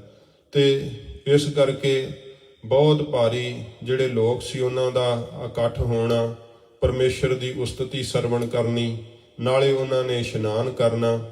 ਇਸ ਤਰ੍ਹਾਂ ਤਰਬੇਣੀ ਦੇ ਇਸ਼ਨਾਨ ਦਾ ਮਹਾਤਮ ਭਾਰਦਵਾਜ ਮੁਨੀ ਨੇ ਬਹੁਤ ਵੱਡੇ ਇਕੱਠ ਕਰਕੇ ਤੇ ਇਉਂ ਪਰਮੇਸ਼ਰ ਦੇ ਜਸ ਦੀ ਕਥਾ ਦੇ ਪ੍ਰਵਾਹ ਚਲਾ ਕਰਕੇ ਪ੍ਰਗਟ ਕਰਨਾ ਕੀਤਾ। ਤੇ ਕਈ ਲੋਕ ਇਕੱਲਾ ਹੀ ਇਸ਼ਨਾਨ ਕਰਕੇ ਸਮਝਦੇ ਆ ਕਿ ਬੜਾ ਫਲ ਮਿਲਿਆ, ਪਰ ਫਲ ਤਾਂ ਪਰਮੇਸ਼ਰ ਦੇ ਨਾਮ ਕਰਕੇ ਹੈ। ਤੇ ਉੱਥੇ ਗੰਗਾ ਤੇ ਜਮਨਾ ਦਾ ਮੇਲ ਹੁੰਦਾ ਹੈ। ਸਰਸਵਤੀ ਕਹਿੰਦੇ ਕਿਲੇ ਵਿੱਚੋਂ ਗੁਪਤਾ ਕਰਕੇ ਮਿਲਦੀ ਹੈ। ਇਸ ਤਰ੍ਹਾਂ ਦੇ ਜਿਹੜੇ ਹਨ ਉਹ ਜ਼ਿਕਰ ਆਉਂਦੇ ਹੈ। ਧੰਨ ਗੁਰੂ ਤੇਗ ਬਹਾਦਰ ਸਾਹਿਬ ਜੀ ਮਹਾਰਾਜ ਨੇ ਵੀ ਇੱਥੇ ਪਰਾਏ ਰਾਗ ਵਿੱਚ ਤਰਬੇਣੀ ਦੇ ਸਥਾਨ ਤੇ ਚਰਨ ਪਾਏ ਆ। ਮਹਾਰਾਜ ਜੀ ਦੀ ਪਵਿੱਤਰ ਯਾਦਗਾਰ ਸੁਭਾਇਮਾਨ ਹੈ। ਗੁਰੂ ਗੋਬਿੰਦ ਸਿੰਘ ਸਾਹਿਬ ਜੀ ਮਹਾਰਾਜ ਆਪਣੀ ਕਲਮ ਨਾਲ ਲਿਖਿਆ, ਜਬ ਹੀ ਜਾਤ ਤਰਬੇਣੀ ਭਏ, ਪੁੰਨ ਦਾਨ ਦਿਨ ਕਰਤ ਬਤਏ, ਤਹੀਂ ਪ੍ਰਕਾਸ਼ ਹਮਾਰਾ ਭਇਓ, ਪਟਨਾ ਸ਼ਹਿਰ ਬਿਖੈ ਭਵ ਲਿਓ। ਉੱਥੇ ਮਾਤਾ ਜੀ ਦੇ ਉਦਰ ਵਿੱਚ ਸੱਚੇ ਪਾਤਸ਼ਾਹ ਕਹਿੰਦੇ ਸਾਡਾ ਪ੍ਰਕਾਸ਼ ਹੋਇਆ। ਉਹ ਤਰਬੇਣੀ ਦਾ ਅਸਥਾਨ ਹੈ। ਬੜਾ ਵੱਡਾ ਉਹਦਾ ਮਹਾਤਮ ਸਮਝਿਆ ਜਾਂਦਾ ਹੈ। ਤੇ ਸੱਚੇ ਪਾਤਸ਼ਾਹ ਜੀ ਮਹਾਰਾਜ ਧੰਨ ਗੁਰੂ ਗੋਬਿੰਦ ਸਿੰਘ ਸਾਹਿਬ ਜੀ ਦਾ ਜਦੋਂ ਵਿਆਹ ਕਾਰਜ ਸੀ ਨਾ, ਉਦੋਂ ਸੱਚੇ ਪਾਤਸ਼ਾਹ ਨੇ ਗੁਰੂ ਕੇ ਲਾਹੌਰ ਵੀ ਇੱਕ ਤਰਬੇਣੀ ਅਸਥਾਨ ਦਾ ਵਰ ਮਹਾਰਾਜ ਬਖਸ਼ਿਸ਼ ਕੀਤਾ ਹੋਇਆ ਹੈ।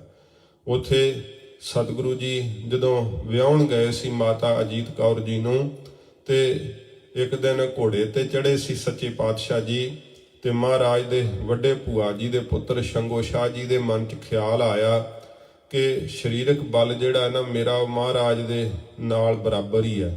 ਜਦੋਂ ਇਉਂ ਆ ਗਿਆ ਖਿਆਲ ਤਾਂ ਸਤਿਗੁਰੂ ਜੀ ਨੇ ਘੋੜੇ ਤੇ ਚੜ੍ਹਿਆ ਹੋਇਆ ਮਹਾਰਾਜ ਨੇ ਉਹ ਕਲਪਾ ਬਰਸ਼ਾ ਤਖਤ ਸ੍ਰੀ ਕੇਸਗੜ੍ਹ ਸਾਹਿਬ ਸੁਭਾਇਮਾਨ ਹੈ। ਸੰਗਤਾਂ ਦਰਸ਼ਨ ਕਰਦੀਆਂ। ਮਹਾਰਾਜ ਦੇ ਕਰ ਕਮਲਾਂ ਵਿੱਚ ਸੀਗਾ ਉਸ ਸਮੇਂ। ਮਹਾਰਾਜ ਨੇ ਬੜੇ ਬਲ ਪੂਰਵਕ ਉਹ ਬਰਸ਼ਾ ਜਿਹੜਾ ਸੀ ਘੋੜੇ ਤੇ ਚੜ੍ਹਿਆ ਹੋਇਆ ਮਹਾਰਾਜ ਨੇ ਪੱਥਰ ਵਿੱਚ ਮਾਰਿਆ ਤੇ ਚੀਰਦਾ ਪੱਥਰ ਨੂੰ ਧਸ ਗਿਆ ਬਰਛਾ ਵਿੱਚ ਹੀ। ਮਹਾਰਾਜ ਕਹਿੰਦੇ ਸੰਗੋ ਸ਼ਾਹ ਜੀ ਬਰਛਾ ਪੁੱਟ ਲਓ। ਜਦੋਂ ਸੰਗੋ ਸ਼ਾਹ ਜੀ ਨੇ ਪੂਰਾ ਸਰੀਰ ਦਾ ਤਾਣ ਲਾ ਲਿਆ ਪਰ ਬਰਛਾ ਨਾ ਹਿੱਲਿਆ, ਪੁੱਟਣਾ ਤਾਂ ਕਿਤੇ। ਸਤਿਗੁਰੂ ਜੀ ਨੇ ਘੋੜੇ ਤੇ ਚੜ੍ਹਿਆ ਹੋਇਆ ਜਦੋਂ ਬਰਛਾ ਖਿੱਚਿਆ ਨਾ, ਤੇ ਫਿਰ ਜਲ ਦੀ ਧਾਰਾ ਪ੍ਰਗਟ ਹੋਈ। ਤੇ ਜੀਤਮਲ ਜੀ ਛੋਟੇ ਸੀਗੇ ਸੰਗੋ ਸ਼ਾਹ ਜੀ ਤੋਂ, ਜਿਹੜੇ ਭੰਗਾਣੀ ਦੇ ਯੁੱਧ ਵਿੱਚ ਵੀਰਗਤੀ ਨੂੰ ਪ੍ਰਾਪਤ ਹੋਏ। ਉਹ ਜੀਤਮਲ ਜੀ ਨੇ ਮਨ ਵਿੱਚ ਖਿਆਲ ਕੀਤਾ ਕਿ ਮਹਾਰਾਜ ਮੈਨੂੰ ਤਾਂ ਮੌਕਾ ਹੀ ਨਹੀਂ ਦਿੱਤਾ, ਮੈਨੂੰ ਕਹਿੰਦੇ ਤਾਂ ਮੈਂ ਪੁੱਟ ਦੇਣਾ ਸੀਗਾ। ਉਹਦੇ ਮਨ ਦਾ ਇਹ ਖਿਆਲ ਜਾਣ ਕੇ ਸਤਿਗੁਰਾਂ ਜੀ ਨੇ ਫਿਰ ਬਰਛਾ ਮਾਰਿਆ ਨਾਲ ਹੀ ਪੱਥਰ ਦੇ ਵਿੱਚ। ਤੇ ਜਦੋਂ ਬਰਛਾ ਦੂਸਰੀ ਵਾਰ ਮਾਰਿਆ ਤੇ ਮਹਾਰਾਜ ਆਖਿਆ, ਲੈ ਜੀਤਮਲ ਤੂੰ ਜ਼ੋਰ ਲਾ ਲੈ।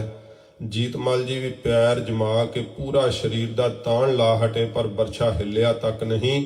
ਸ਼ਰਮਿੰਦਗੀ ਨਾਲ ਫਿਰ ਪਿੱਛੇ ਹਟ ਗਏ। ਚੋਜੀ ਪਾਤਸ਼ਾਹ ਜੀ ਨੇ ਘੋੜੇ ਤੇ ਚੜ੍ਹਿਆ ਹੋਇਆ ਫਿਰ ਬਰਛਾ ਖਿੱਚਿਆ ਤੇ ਦੂਸਰੀ ਜਲ ਦੀ ਧਾਰਾ ਪ੍ਰਗਟ ਹੋਈ। ਮਹਾਰਾਜ ਦੇ ਮਾਮਾ ਕਿਰਪਾਲ ਚੰਦ ਜੀ ਨੇ ਕੌਤਕ ਵੇਖ ਕੇ ਹੱਥ ਜੋੜ ਕੇ ਬੇਨਤੀ ਕੀਤੀ, ਸੱਚੇ ਪਾਤਸ਼ਾਹ ਜੀ ਆਪ ਨੇ 2 ਧਾਰਾਂ ਪ੍ਰਗਟ ਕਰ ਦਿੱਤੀਆਂ, ਮਹਾਰਾਜ ਕਿਰਪਾ ਕਰੋ ਤੀਸਰੀ ਜਲ ਦੀ ਧਾਰਾ ਵੀ ਪ੍ਰਗਟ ਕਰ ਦਿਓ ਤੇ ਇਸ ਅਸਥਾਨ ਨੂੰ ਤਰਬੇਣੀ ਦੇ ਅਸਥਾਨ ਦਾ ਵਾਰ ਬਖਸ਼ ਦਿਓ। ਕਿੱਥੇ ਏਡੀ ਦੂਰ ਇਸ਼ਨਾਨ ਕਰਨ ਆਪਦੇ ਸਿੱਖ ਉੱਥੇ ਜਾਇਆ ਕਰਨਗੇ। ਸੱਚੇ ਪਾਤਸ਼ਾਹ ਪ੍ਰਸੰਨ ਚਿੱਤ ਹੋ ਕਰਕੇ ਮਹਾਰਾਜ ਬਰਛਾ ਮਾਰਿਆ ਤੇ ਆਪ ਹੀ ਖਿੱਚਿਆ। ਤੀਸਰੀ ਧਾਰਾ ਪ੍ਰਗਟ ਹੋਈ। ਉਹ 3 ਧਾਰਾਂ ਵਿੱਚੋਂ ਜਲ ਅਜੇ ਵੀ ਵਹਿੰਦਾ ਹੈ, ਸਰੋਵਰ ਵਿੱਚ ਪੈਂਦਾ ਹੈ। ਥੱਲੇ ਕੋਈ ਮੋਟਰ ਨਹੀਂ ਲੱਗੀ, ਕੋਈ ਪੱਖਾ ਨਹੀਂ ਚੱਲਦਾ, ਆਪਣੇ ਆਪ ਹੀ ਜਲ ਜਿਹੜਾ ਹੈ ਉਹ ਇੱਕ ਰਸ ਵਹਿ ਰਿਹਾ ਹੈ। ਇਹ ਸੱਚੇ ਪਾਤਸ਼ਾਹ ਨੇ ਉੱਥੇ ਤਰਬੇਣੀ ਦਾ ਜਿਹੜਾ ਹੈ ਉਹ ਵਰ ਬਖਸ਼ਿਆ ਹੈ।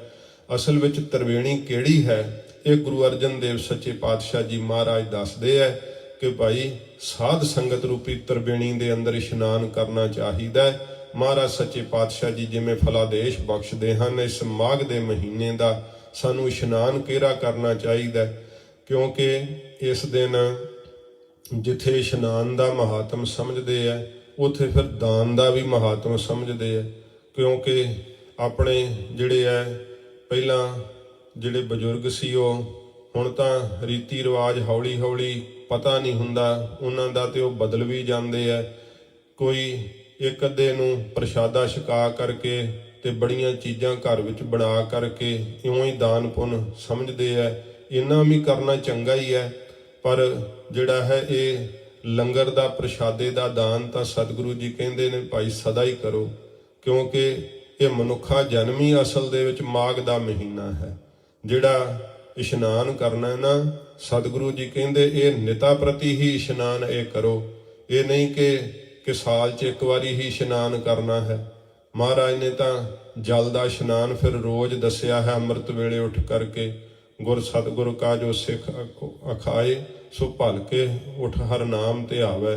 ਜਿਹੜਾ ਗੁਰੂ ਸਾਹਿਬ ਦਾ ਸਿੱਖ ਅਖਵਾਉਂਦਾ ਹੈ ਉਹ ਭਲ ਕੇ ਅੰਮ੍ਰਿਤ ਵੇਲੇ ਉੱਠ ਕਰਕੇ ਜਿਹੜਾ ਹੈ ਨਾਮ ਨਾਲ ਜੁੜਦਾ ਹੈ, ਤੇ ਨਾਮ ਨਾਲ ਜੁੜਨ ਤੋਂ ਪਹਿਲਾਂ ਇਸ਼ਨਾਨ ਕਰੈ। ਉਦਮ ਕਰੇ ਭਲ ਕੇ ਪ੍ਰਭਾਤੀ, ਇਸ਼ਨਾਨ ਕਰੈ ਅੰਮ੍ਰਿਤਸਰ ਨਹਾਵੈ।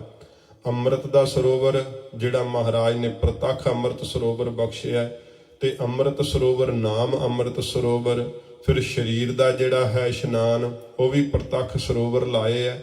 ਅੰਦਰੋਂ ਮਨ ਦੇ ਇਸ਼ਨਾਨ ਵਾਸਤੇ ਨਾਮ ਦਾ ਸਰੋਵਰ ਵੀ ਮਹਾਰਾਜ ਬਖਸ਼ਿਸ਼ ਕੀਤਾ ਹੈ। ਤੋ ਸਤਿਗੁਰੂ ਜੀ ਬਖਸ਼ਿਸ਼ ਕਰਦੇ ਆ ਕਿ ਸਾਨੂੰ ਦਾਨ ਕਿਹੜਾ ਕਰਨਾ ਚਾਹੀਦਾ, ਕਿਸ ਤਰੀਕੇ ਨਾਲ ਦਾਨ ਕਰਨਾ ਚਾਹੀਦਾ, ਤੇ ਇਸ਼ਨਾਨ ਜਿਹੜਾ ਉਹ ਕਿਸ ਤਰੀਕੇ ਨਾਲ ਕਰਨਾ ਚਾਹੀਦਾ। ਹਜੂਰ ਮਾਘ ਦੇ ਮਹੀਨੇ ਵਿੱਚ ਫਰਮਾਉਂਦੇ ਹਨ, ਮਾਘ ਮੱਜਨ ਸੰਗ ਸਾਧੂਆ।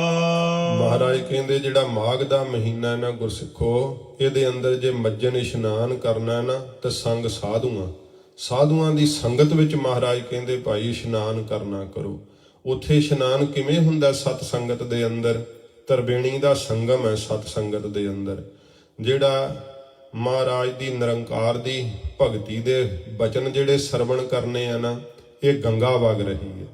ਫਿਰ ਇਸ ਪ੍ਰਕਾਰ ਜਿਹੜਾ ਮੰਨਣ ਕਰਨਾ ਹੈ ਇਹ ਜਮਨਾ ਵਗ ਰਹੀ ਹੈ। ਤੇ ਜਿਹੜਾ ਅੰਦਰ ਪ੍ਰੇਮ ਗੁਪਤ ਰੂਪ ਵਿੱਚ ਪ੍ਰਗਟ ਹੋ ਜਾਂਦਾ ਹੈ, ਨੇਤਰ ਸੱਜਲ ਹੋਇਆਂ ਹੀ ਬਾਹਰ ਦਿਸਦਾ ਨਾ, ਤੇ ਅੰਦਰੋਂ ਹੀ ਜਿਹੜਾ ਪ੍ਰੇਮ ਪ੍ਰਗਟ ਹੁੰਦਾ ਹੈ, ਪ੍ਰੇਮ ਦਾ ਵੇਗ ਸਰਸਵਤੀ ਦੀ ਨਿਆਈ ਹੈ। ਇਹ ਸੰਗਮ ਪੈ ਰਿਹਾ ਹੈ ਸਤ ਸੰਗਤ ਰੂਪੀ ਤਰਬੇਣੀ ਦੇ ਅੰਦਰ। ਫਿਰ ਅਥਵਾ ਇਹ ਵੀ ਸੰਗਮ ਪੈ ਰਿਹਾ ਹੈ ਕਿ ਜਿਹੜਾ ਭਗਤੀ ਕਰਨੀ ਹੈ, ਭਗਤੀ ਦਾ ਅੰਦਰ ਪਿਆਰ ਪ੍ਰਗਟ ਹੋਣਾ ਹੈ। ਫਿਰ ਜਿਹੜਾ ਇਹ ਤਾਂ ਗੰਗਾ ਹੈ, ਜਿਹੜਾ ਮਿਹਨਤ ਕਰਨੀ ਹੈ ਸ਼ਬਦ ਦੀ ਕਮਾਈ ਦੀ, ਇਹ ਗੰਗਾ ਵਗ ਰਹੀ ਹੈ। ਮਹਾਰਾਜ ਦੀ ਸਤ ਸੰਗਤ ਦੇ ਅੰਦਰ ਕੀ ਹੁੰਦਾ ਹੈ? ਸਤ ਸੰਗਤ ਕੈਸੀ ਜਾਣੀ ਹੈ? ਜਿੱਥੇ ਇੱਕੋ ਨਾਮ ਵਖਾਣੀ ਹੈ, ਜਿੱਥੇ ਇੱਕ ਨਾਮ ਦੀ ਮਹਿਮਾ ਕੀਤੀ ਜਾ ਰਹੀ ਹੈ। ਗੰਗਾ ਦਾ ਪ੍ਰਵਾਹ ਵਗ ਰਿਹਾ ਹਰ ਵੇਲੇ। ਤੇ ਜਿਹੜੀ ਜਮਨਾ ਉਹ ਕੀ ਹੈ? ਜਿਹੜਾ ਸਤਿਗੁਰਾਂ ਨੇ ਸਾਨੂੰ ਰਹਿਣੀ ਦਿੱਤੀ ਹੈ, ਰਹਿਤ ਦਿੱਤੀ ਹੈ ਸੱਚੇ ਪਾਤਸ਼ਾਹ ਜੀ ਮਹਾਰਾਜ ਨੇ। ਇਹ ਜਿਹੜੀ ਗੁਰਸਿੱਖਾਂ ਨੂੰ ਰਹਿਤ ਬਹਿਤ ਵਿੱਚ ਰਹਿਣਾ ਹੈ ਨਾ, ਇਹ ਜਮਨਾ ਵਗ ਰਹੀ ਹੈ। ਤੇ ਫਿਰ ਜਦੋਂ ਰਹਿਣੀ ਦੇ ਵਿੱਚ ਰਹੇ ਤੇ ਨਾਮ ਦਾ ਅਭਿਆਸ ਪਰਪੱਕ ਕਰ ਲਵੇ, ਫਿਰ ਅੰਦਰੋਂ ਹੀ ਗਿਆਨ ਪ੍ਰਗਟ ਹੋ ਜਾਂਦਾ ਹੈ। ਇਹ ਗਿਆਨ ਰੂਪੀ ਸਰਸਵਤੀ ਵਗ ਰਹੀ ਹੈ ਸਤ ਸੰਗਤ ਦੇ ਅੰਦਰ। ਇਹ ਸੰਗਮ ਪੈ ਰਿਹਾ ਹੈ ਸਤ ਸੰਗਤ ਰੂਪੀ ਤਰਬੇਣੀ ਦੇ ਸਥਾਨ ਦੇ ਉੱਤੇ। ਤੇ ਫਿਰ ਜੋਗੀਆਂ ਨੇ ਵੀ ਇੜਾ ਪਿੰਗਲਾ ਔਰ ਸੁਖਮਨਾ ਤੀਨ ਬਸੇ ਇੱਕ ਠਾਈ।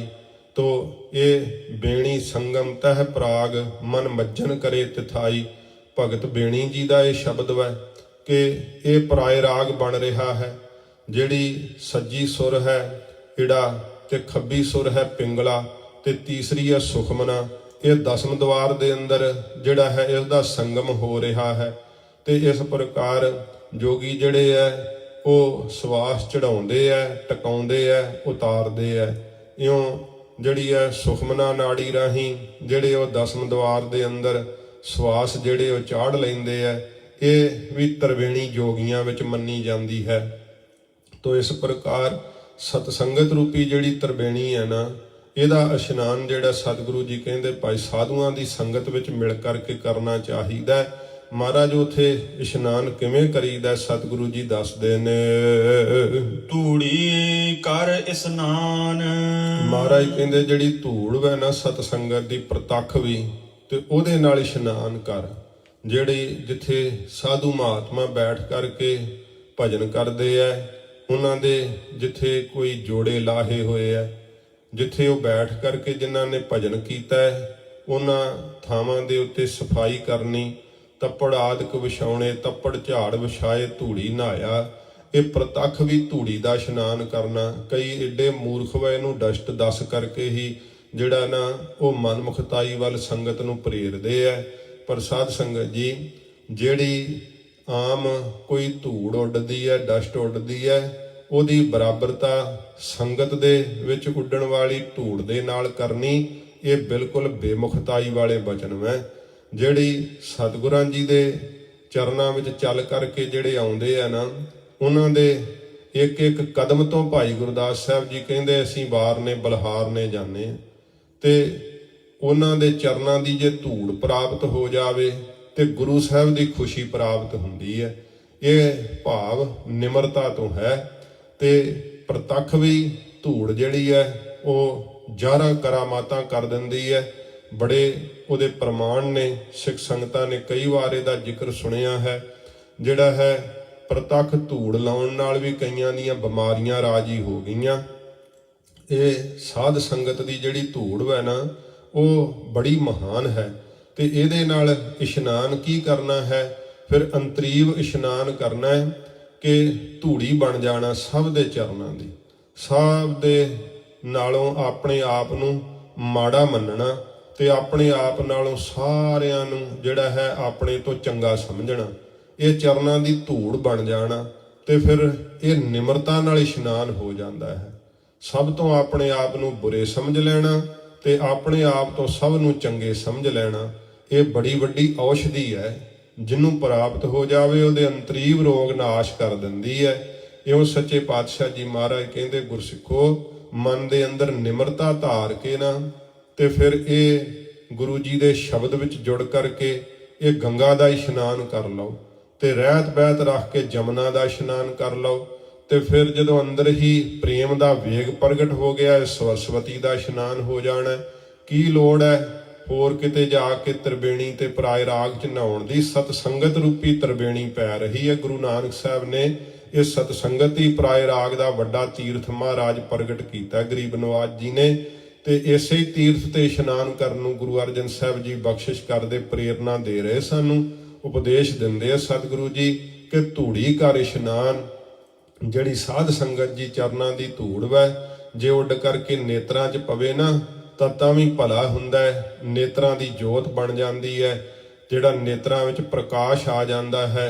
ਤੇ ਸੱਚੇ ਪਾਤਸ਼ਾਹ ਜੀ ਮਹਾਰਾਜ ਕਹਿੰਦੇ ਆ, ਅੰਤਰੀਵ ਨਿਮਰਤਾ ਧਾਰ ਕਰਕੇ ਸਭ ਦੇ ਚਰਨਾਂ ਦਾ ਜਿਹੜਾ ਹੈ ਉਹ ਮਨ ਨੂੰ ਜਿਹੜਾ ਸਭ ਦੇ ਅੱਗੇ ਨੀਵਾਂ ਬਣ ਜਾਣਾ, ਸਭ ਦੇ ਚਰਨਾਂ ਦੀ ਧੂੜ ਬਣ ਜਾਣਾ। ਇਉਂ ਵੀ ਮਹਾਰਾਜ ਕਹਿੰਦੇ ਭਾਈ ਨਿਮਰਤਾ ਭਾਵਨਾ ਰੱਖ ਕਰਕੇ ਜਿਹੜੀ ਇਹ ਸਤ ਸੰਗਤ ਵਿੱਚ ਸੇਵਾ ਕਰੋ, ਫਿਰ ਧੂੜੀ ਵਿੱਚ ਇਸ਼ਨਾਨ ਹੁੰਦਾ ਏ। ਹਰ ਕਾ ਨਾਮ ਧਿਆਏ ਸੁਣ। ਫਿਰ ਇਸ਼ਨਾਨ ਤਾਂ ਕਈ ਪ੍ਰਕਾਰ ਦੇ ਹਨ, ਪਰ ਸੱਚੇ ਪਾਤਸ਼ਾਹ ਜੀ ਨੇ ਕਿਹਾ ਏ ਸ਼ਬਦ ਵਿੱਚ ਜੁੜਨਾ ਜਿਹੜਾ ਹੈ ਨਾ ਸਭ ਤੋਂ ਵੱਡਾ ਇਸ਼ਨਾਨ ਹੈ, ਸਭ ਤੋਂ ਉੱਤਮ ਇਸ਼ਨਾਨ ਹੈ। ਕਿਉਂਕਿ ਬਾਹਰਲਾ ਇਸ਼ਨਾਨ ਉਹਨੂੰ ਕਈ ਇਉਂ ਗਿਆਨ ਦੇ ਰੂਪ ਵਿੱਚ ਆ ਕਰਕੇ ਖੰਡਨ ਕਰ ਦੇਣ, ਇਹ ਵੀ ਸਤਿਗੁਰੂ ਪਾਤਸ਼ਾਹ ਜੀ ਦਾ ਮਤ ਨਹੀਂ ਹੈ। ਮਹਾਰਾਜ ਕਹਿੰਦੇ ਭਾਈ ਬਾਹਰੋਂ ਸਰੀਰ ਦੀ ਪਵਿੱਤਰਤਾ ਵਾਸਤੇ ਵੀ ਇਸ਼ਨਾਨ ਕਰਨਾ ਹੈ, ਤੇ ਪਰ ਇਹ ਨਹੀਂ ਇਹੋ ਜਿਹਾ ਇਸ਼ਨਾਨ ਕਰਨਾ ਕਿ ਸਾਲ 'ਚ ਇੱਕ ਵਾਰੀ ਕਿਸੇ ਤੀਰਥ ਤੇ ਨਹਾ ਕੇ ਕਹੇ ਕਿ ਬਸ ਹੁਣ ਤਾਂ ਪਿਛਲੇ ਪਾਪ ਉਤਰ ਕੇ ਤੇ ਅੱਗੋਂ ਹੋਰ ਕਰਨ ਨੂੰ ਤਿਆਰ ਹੋ ਜਾਂਦੇ ਆ ਵੀ ਅਗਲੇ ਸਾਲ ਫੇਰ ਨਹਾ ਲਾਂਗੇ। ਇਹ ਤਰ੍ਹਾਂ ਸੱਚੇ ਪਾਤਸ਼ਾਹ ਜੀ ਮਹਾਰਾਜ ਕਹਿੰਦੇ ਭਾਈ ਫਿਰ ਨਹੀਂ ਮੁਕਤ ਹੋਣ ਲੱਗਾ, ਫਿਰ ਨਹੀਂ ਅੰਦਰ ਜਿਹੜਾ ਹੈ ਉਹ ਸੁੱਧ ਹੋਵੇਗਾ। ਇਹ ਤਾਂ ਜਿਹੜਾ ਹੈ ਰੋਜ਼ ਦਾ ਸਰੀਰ ਦਾ ਇਸ਼ਨਾਨ ਵੀ ਕਰਨਾ, ਰੋਜ਼ ਦਾ ਸ਼ਬਦ ਜਲ ਦੇ ਨਾਲ ਵੀ ਮਨ ਦਾ ਇਸ਼ਨਾਨ ਕਰਨਾ, ਤੇ ਫਿਰ ਮਨ ਤੋਂ ਮੈਲ ਲੱਥ ਜਾਂਦੀ ਹੈ। ਇਹ ਕਿਵੇਂ ਮੈਲ ਲਾਉਂਦਾ ਹੈ? ਸ਼ਬਦ ਦਾ ਜਲ ਵੀ ਸਤਿਗੁਰੂ ਜੀ ਅਗਲੀਆਂ ਪੰਕਤੀਆਂ ਵਿੱਚ ਜ਼ਿਕਰ ਕਰਨਗੇ। ਸੱਚੇ ਪਾਤਸ਼ਾਹ ਜੀ ਮਹਾਰਾਜ ਫਰਮਾਉਂਦੇ ਹਨ, ਹਰ ਕਾ ਨਾਮ ਧਿਆਏ ਸੁਣ। ਫਿਰ ਇਸ਼ਨਾਨ ਦੀ ਵਿਧੀ ਕੀ ਹੈ? ਮਹਾਰਾਜ ਕਹਿੰਦੇ ਹਰੀ ਦਾ ਨਾਮ ਧਿਆਨ ਕਰਨਾ, ਸੁਰਤ ਨੂੰ ਇਕਾਗਰ ਕਰਨਾ, ਨਾਮ ਵਿੱਚ ਜੋੜਨਾ। ਜੇ ਕਰਕੇ ਮਨ ਫੁਰਨਿਆਂ ਵਿੱਚ ਹੀ ਭਟਕ ਰਿਹਾ ਹੈ, ਸ਼ਬਦ ਵਿੱਚ ਜੁੜਦਾ ਨਹੀਂ, ਇਸ਼ਨਾਨ ਨਹੀਂ ਹੋ ਸਕਦਾ। ਇਸ਼ਨਾਨ ਦੇ ਕਰਨ ਲਈ ਮਨ ਦੀ ਜਿਹੜੀ ਹੈ ਨਾ ਉਹ ਇਕਾਗਰਤਾ ਬਣਨੀ ਬਹੁਤ ਜ਼ਰੂਰੀ ਹੈ, ਧਿਆਨ ਦਾ ਟਿਕਣਾ ਬਹੁਤ ਜ਼ਰੂਰੀ ਹੈ। ਤੇ ਫਿਰ ਧਿਆਉਣਾ ਰਸਨਾ ਤੋਂ ਵੀ ਹੁੰਦਾ ਹੈ। ਰਸਨਾ ਤੋਂ ਜਿਹੜਾ ਜਪਣਾ ਹੈ ਉਹਦਾ ਵੀ ਜਿਹੜਾ ਹੈ ਹੌਲੀ ਹੌਲੀ ਧਿਆਨ ਲੱਗਣ ਲੱਗ ਜਾਂਦਾ, ਕਿਉਂਕਿ ਪਹਿਲਾਂ ਨਹੀਂ ਨਾ ਲੱਗਦਾ।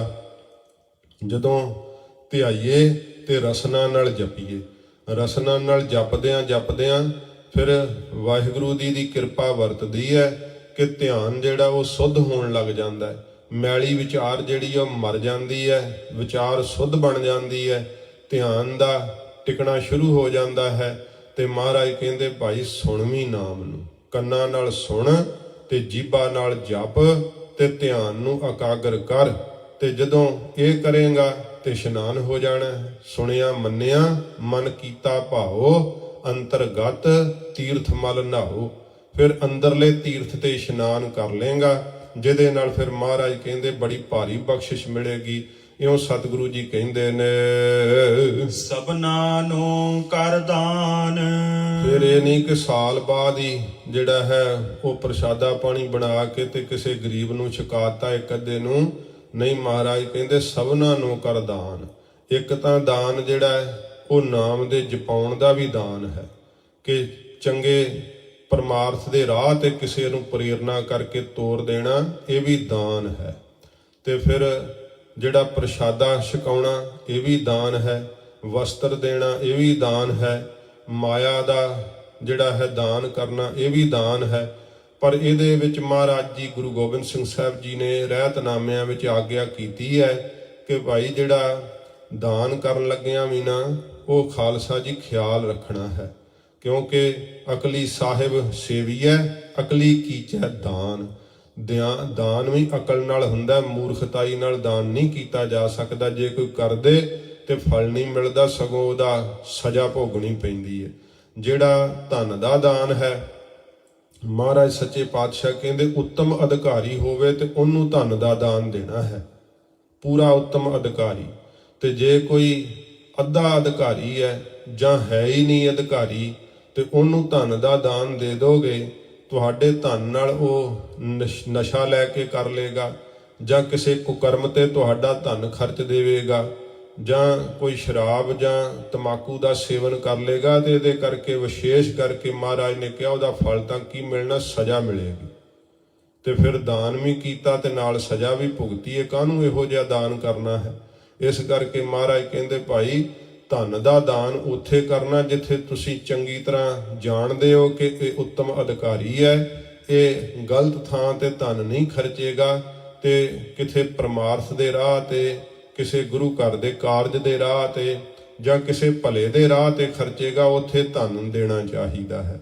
ਤੇ ਇਸ ਪ੍ਰਕਾਰ ਫਿਰ ਜਿਹੜਾ ਅੰਨ ਦਾ ਦਾਨ ਹੈ, ਮਹਾਰਾਜ ਕਹਿੰਦੇ ਭਾਈ ਜਿਹੜਾ ਨਾ ਇਸ ਪ੍ਰਕਾਰ ਪੂਰਾ ਇਹ ਕੋਈ ਇਹਦਾ ਵੇਖਣਾ ਨਹੀਂ ਚਾਹੀਦਾ। ਅੰਨ ਅਧਿਕਾਰੀ ਨੂੰ ਵੀ ਤਾਂ ਜਿਹੜਾ ਹੈ ਨਾ ਭੋਜਨ ਦਾ ਅੰਨ ਦਾ ਦਾਨ ਉਹ ਦੇ ਦੇਣਾ ਚਾਹੀਦਾ, ਉਹਦੇ ਵਾਸਤੇ ਅਧਿਕਾਰੀ ਨਹੀਂ ਵੇਖਣਾ ਚਾਹੀਦਾ।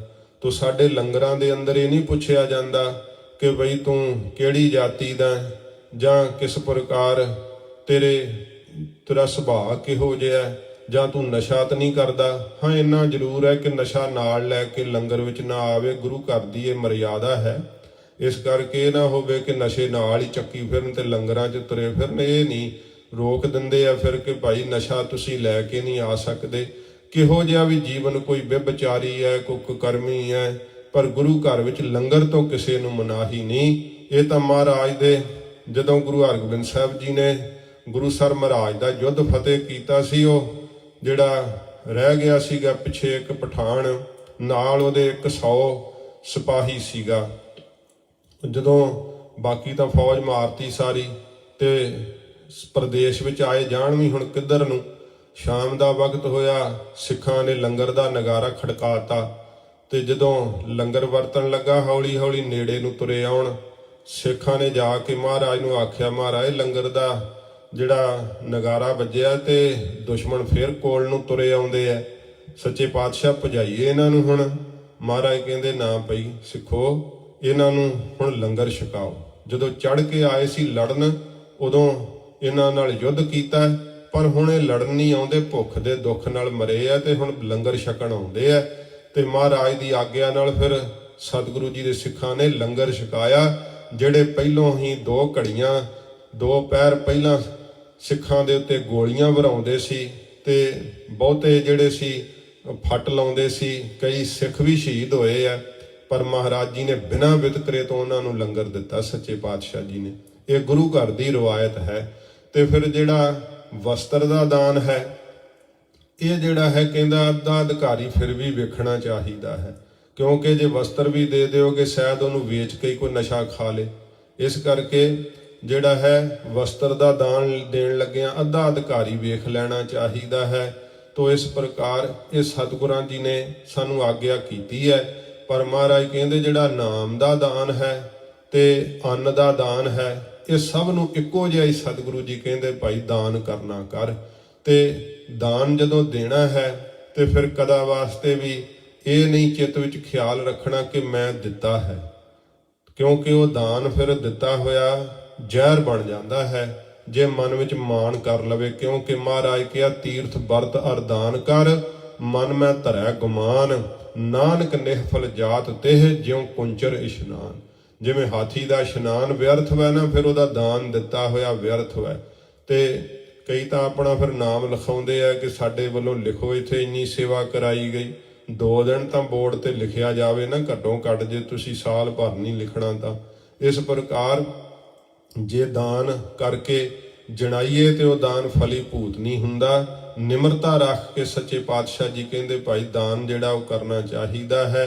ਇਸ ਪ੍ਰਕਾਰ ਨਾਮ ਜਪਾਉਣ ਦਾ ਜਿਹੜਾ ਦਾਨ ਹੈ, ਪਰਮਾਰਥ ਦੇ ਰਾਹ ਤੇ ਕਿਸੇ ਨੂੰ ਤੋਰਨਾ, ਵਾਹਿਗੁਰੂ ਜੀ ਦੇ ਪਿਆਰ ਵਿੱਚ ਜੋੜਨਾ, ਇਹ ਦਾਨ ਮਹਾਰਾਜ ਕਹਿੰਦੇ ਇੱਕ ਰਸ ਭਾਈ ਕਰਨਾ ਕਰੇ। ਜਨਮ ਕਰਮ ਮਲ ਉਤਰੈ। ਜਨਮਾਂ ਜਨਮਾਂਤਰਾਂ ਦੇ ਵਿੱਚ ਕੀਤੇ ਹੋਏ ਮਾੜੇ ਕਰਮਾਂ ਦੀ ਜਿਹੜੀ ਮੈਲ ਲੱਗੀ ਹੈ ਨਾ, ਸੱਚੇ ਪਾਤਸ਼ਾਹ ਕਹਿੰਦੇ ਫਿਰ ਉਤਰ ਜਾਵੇਗੀ ਜੇ ਇਸ ਤਰ੍ਹਾਂ ਸਤ ਸੰਗਤ ਰੂਪੀ ਤਰਬੇਣੀ ਤੇ ਇਸ਼ਨਾਨ ਕਰੋਗੇ। ਜੇ ਇਸ ਤਰ੍ਹਾਂ ਦਾ ਇਸ਼ਨਾਨ ਕਰਾਂਗੇ ਨਾ ਤੇ ਫਿਰ ਜਨਮ ਕਰਮ ਮਲ ਉਤਰੈ। ਜਿਹੜੇ ਪਤਾ ਨਹੀਂ ਕਿੰਨੇ ਕੁ ਜਨਮਾਂ ਵਿੱਚ ਕਿਹੜੇ ਕਿਹੜੇ ਖੌਰੇ ਕਰਮ ਕੀਤੇ ਐ, ਜਿਹੜੇ ਨਖਿੱਧ ਕਰਮ ਕੀਤੇ, ਇੱਥੋਂ ਤੱਕ ਕਿ ਕਿਲਬਿਖ ਪਾਪਾਂ ਰੂਪੀ ਕਰਮ ਵੀ ਜਿਹੜੇ ਕੀਤੇ ਆ ਨਾ, ਉਹਨਾਂ ਦੀ ਮੈਲ ਹੀ ਹੈ ਪਾਪਾਂ ਦੀ, ਜਿਸ ਕਰਕੇ ਕਿ ਧਿਆਨ ਨਹੀਂ ਟਿਕਦਾ। ਚਿੱਤ ਮੈਲਾ ਹੀ ਹੈ, ਜਿਸ ਕਰਕੇ ਬਾਰ-ਬਾਰ ਵਿਕਾਰਾਂ ਵੱਲ ਨੂੰ ਮਨ ਪ੍ਰਵਿਰਤ ਹੁੰਦਾ ਹੈ। ਤੇ ਜਿਹੋ ਜਿਹਾ ਆਪਣਾ ਮਨ ਹੋ ਜਾਂਦਾ, ਦੂਸਰਾ ਵੀ ਫਿਰ ਉਸੇ ਤਰ੍ਹਾਂ ਦਾ ਹੀ ਦਿਸਦਾ ਰਹਿੰਦਾ ਕਿ ਸ਼ਾਇਦ ਇਹ ਵੀ ਇਦਾਂ ਦਾ ਹੀ ਵਿਕਾਰੀ ਹੋਵੇਗਾ। ਸੱਚੇ ਪਾਤਸ਼ਾਹ ਜੀ ਮਹਾਰਾਜ ਕਹਿੰਦੇ ਐ ਇੱਕੋ ਇੱਕ ਸਤ ਸੰਗਤ ਵੈ ਗੁਰਸਿੱਖੋ। ਜੇ ਮਾਘ ਦੇ ਮਹੀਨੇ ਦੀ ਇਹ ਸੰਗਰਾਂਦ ਮਨਾਉਣ ਆਏ ਹੋ ਤੇ ਸੱਚੇ ਪਾਤਸ਼ਾਹ ਜੀ ਮਹਾਰਾਜ ਕਹਿੰਦੇ ਇਸ਼ਨਾਨ ਕਰਨ ਦੀ ਵਿਧੀ ਵੀ ਸਿੱਖ ਲਓ, ਕਿਉਂਕਿ ਖੁੱਲੇ ਜਲ ਵਿੱਚ ਇਸ਼ਨਾਨ ਕਰਦੇ ਆ ਮਾਘ ਦੇ ਮਹੀਨੇ ਵਿੱਚ।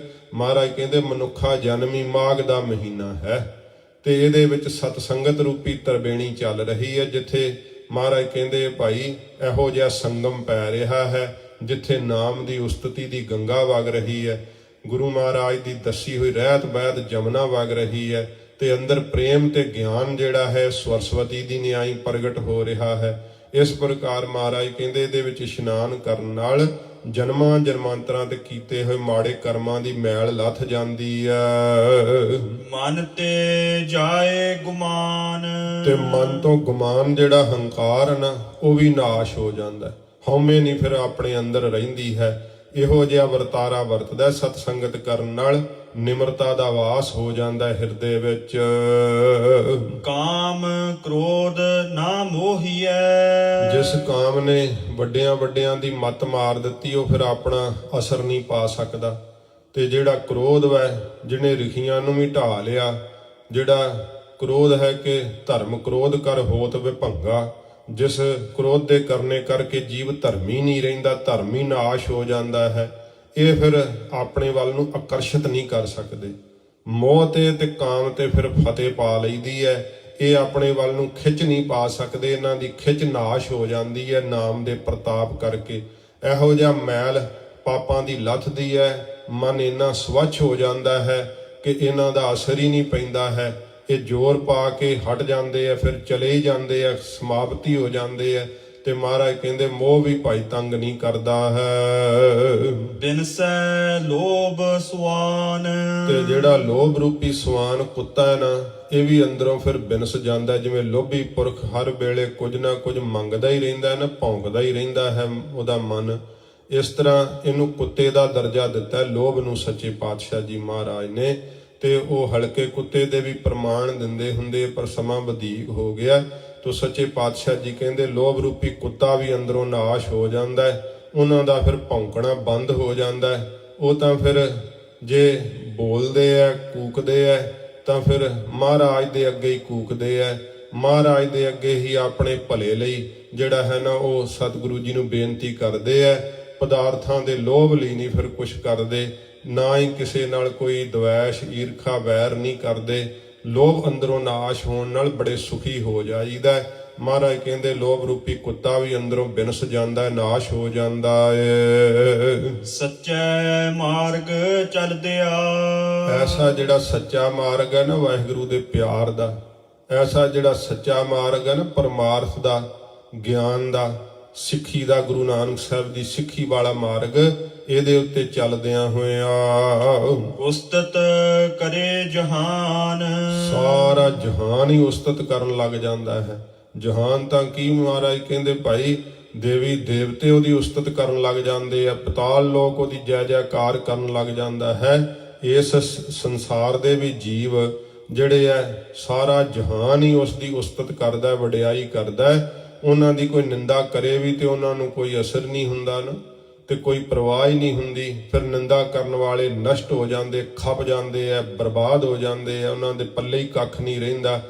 ਪਰ ਉਹਨਾਂ ਦੀ ਉਸਤਤੀ ਜਿਹੜੀ ਹੈ ਨਾ ਉਹ ਸੂਰਜ ਵਾਂਗ ਚਮਕਦੀ ਹੈ, ਦਿਨ ਦੁੱਗਣੀ ਰਾਤ ਚੌਗਣੀ ਤਰੱਕੀ ਕਰਦੇ ਆ।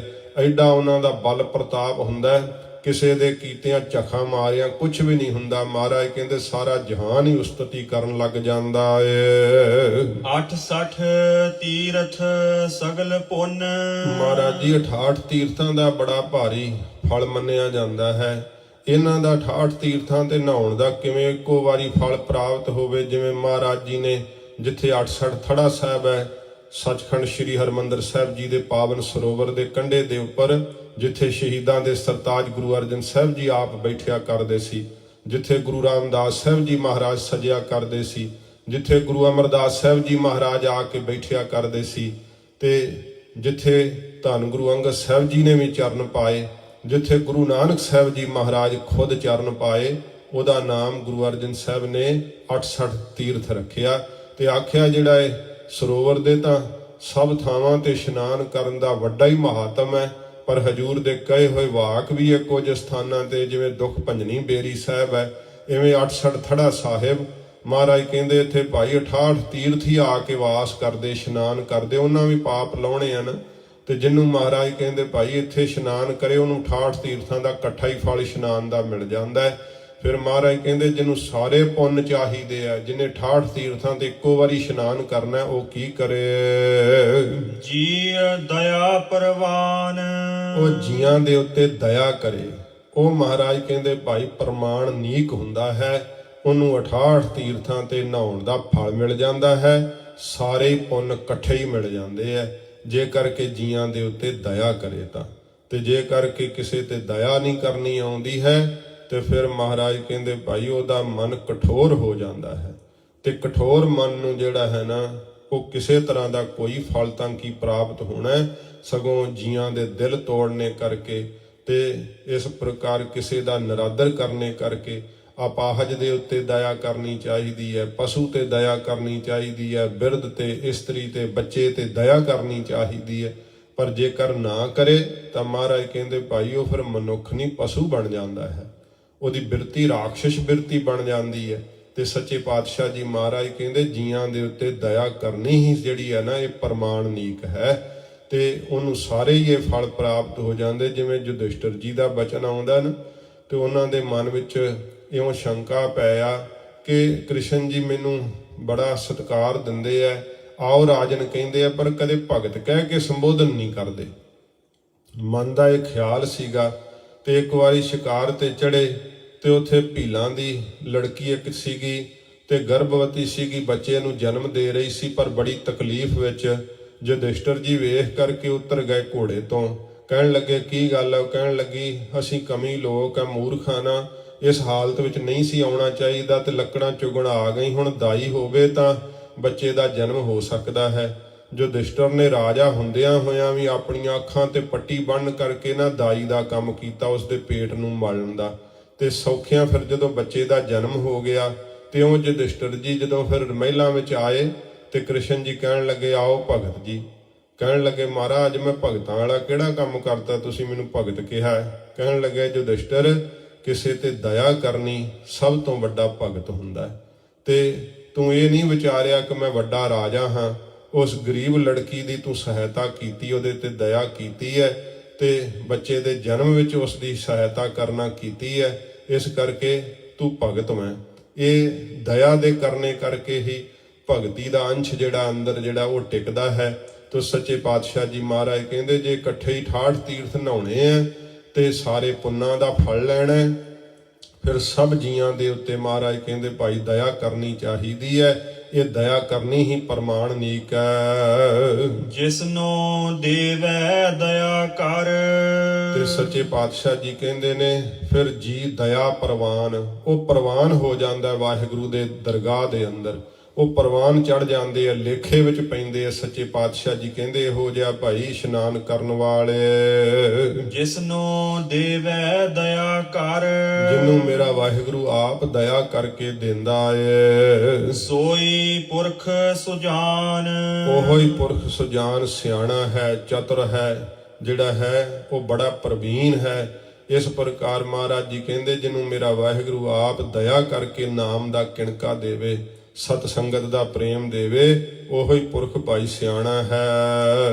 ਜਿਨ੍ਹਾਂ ਮਿਲਿਆ ਪ੍ਰਭ ਆਪਣਾ। ਆਪਣੇ ਤਾਂ ਵਾਹਿਗੁਰੂ ਜੀ ਹਨ, ਜਿਨ੍ਹਾਂ ਨੇ ਪ੍ਰਭੂ ਨੂੰ ਆਪਣਾ ਜਾਣਿਆ ਹੈ ਤੇ ਜਿਨ੍ਹਾਂ ਨੂੰ ਮਿਲਿਆ ਹੈ ਆਪਣਾ ਪ੍ਰਭੂ ਪਰਮੇਸ਼ਰ, ਜਿਨ੍ਹਾਂ ਨੂੰ ਸਾਖਿਆਤ ਹੋਇਆ ਏ। ਨਾਨਕ ਤਿਨ ਕੁਰਬਾਨ। ਧੰਨ ਗੁਰੂ ਅਰਜਨ ਦੇਵ ਸੱਚੇ ਪਾਤਸ਼ਾਹ ਜੀ ਮਹਾਰਾਜ ਕਹਿੰਦੇ ਅਸੀਂ ਉਹਨਾਂ ਤੋਂ ਕੁਰਬਾਨ ਜਾਣੇ, ਬਲਿਹਾਰ ਜਾਂਦੇ ਹਾਂ। ਮਾਘ ਸੁੱਚੇ ਸੇ ਕਾਂਡੀਏ। ਮਾਘ ਦੇ ਮਹੀਨੇ ਵਿੱਚ ਸਤਿਗੁਰੂ ਜੀ ਕਹਿੰਦੇ ਉਹੋ ਹੀ ਭਾਈ ਸੁੱਚੇ ਕਾਂਡੀਏ ਕਹੇ ਜਾਂਦੇ ਆ। ਇਹ ਮਨੁੱਖਾ ਜਨਮ ਰੂਪੀ ਮਾਘ ਦੇ ਮਹੀਨੇ ਵਿੱਚ ਉਹੋ ਹੀ ਸੁੱਚੇ ਕਹੇ ਜਾਂਦੇ ਹਨ। ਜਿਨ ਪੂਰਾ ਗੁਰ ਮਿਹਰਬਾਨ। ਜਿਨ੍ਹਾਂ ਦੇ ਉੱਤੇ ਪੂਰੇ ਗੁਰੂ ਨਾਨਕ ਸਾਹਿਬ ਜੀ ਮਿਹਰਬਾਨ ਹੋਏ ਹਨ, ਜਿਨ੍ਹਾਂ ਉੱਤੇ ਸਤਿਗੁਰੂ ਗੁਰੂ ਅੰਗਦ ਸਾਹਿਬ ਜੀ ਮਿਹਰਬਾਨ ਹੋਏ ਹਨ, ਜਿਨ੍ਹਾਂ ਉੱਤੇ ਗੁਰੂ ਅਮਰਦਾਸ ਸਾਹਿਬ ਜੀ ਮਿਹਰਬਾਨ ਹੋਏ ਹੈ। ਧੰਨ ਗੁਰੂ ਰਾਮਦਾਸ ਸਾਹਿਬ ਨੇ ਜਿਨ੍ਹਾਂ ਤੇ ਮਿਹਰ ਕੀਤੀ ਹੈ, ਧੰਨ ਗੁਰੂ ਅਰਜਨ ਸਾਹਿਬ ਜੀ ਮਹਾਰਾਜ ਜਿਨ੍ਹਾਂ ਤੇ ਮਿਹਰ ਕੀਤੀ ਹੈ। ਸੱਚੇ ਪਾਤਸ਼ਾਹ ਜੀ ਮਹਾਰਾਜ ਕਹਿੰਦੇ ਨੇ ਕਿ ਭਾਈ ਉਹ ਪੂਰੇ ਸੁੱਚੇ ਹਨ, ਪਵਿੱਤਰ ਹਨ, ਜਿਨ੍ਹਾਂ ਦੇ ਉੱਤੇ ਪੂਰੇ ਗੁਰੂ ਸਾਹਿਬ ਜੀ ਨੇ ਆਪਣੀ ਮਿਹਰ ਕਰ ਦਿੱਤੀ ਹੈ, ਨਾਮ ਵਿੱਚ ਸੁਰਤ ਲਾ ਦਿੱਤੀ ਹੈ। ਉਹਨਾਂ ਨੂੰ ਮਹਾਰਾਜ ਕਹਿੰਦੇ ਮਾਘ ਦੇ ਮਹੀਨੇ ਵਿੱਚ ਭਾਈ ਸੁੱਚੇ ਕਿਹਾ ਜਾਂਦਾ ਹੈ। ਮਨ ਬਾਣੀ ਸਰੀਰ ਕਰਕੇ ਉਹ ਪਵਿੱਤਰ ਹਨ, ਪੂਰੇ ਗੁਰੂ ਜੀ ਦੀ ਬਖਸ਼ਿਸ਼ ਲੈ ਕੇ ਨਿਹਾਲ ਹੋਏ ਹੈ। ਇਹ ਸਤਿਗੁਰਾਂ ਜੀ ਨੇ ਮਾਘ ਦੇ ਮਹੀਨੇ ਦਾ ਪਵਿੱਤਰ ਉਪਦੇਸ਼ ਬਖਸ਼ਿਸ਼ ਕੀਤਾ ਹੈ। ਸਤਿਗੁਰੂ ਜੀ ਰਹਿਮਤ ਕਰਨ, ਮਹਾਰਾਜ ਦਾ ਅੰਮ੍ਰਿਤ ਪਵਿੱਤਰ ਉਪਦੇਸ਼ ਹਿਰਦੇ 'ਚ ਵਸੇ, ਹੋਈਆਂ ਭੁੱਲਾਂ ਬਖਸ਼ ਲੈਣੀਆਂ ਜੀ। ਜਿਨ੍ਹਾਂ ਮਿਲਿਆ ਪ੍ਰਭ ਆਪਣਾ, ਨਾਨਕ ਤਿਨ ਕੁਰਬਾਨ।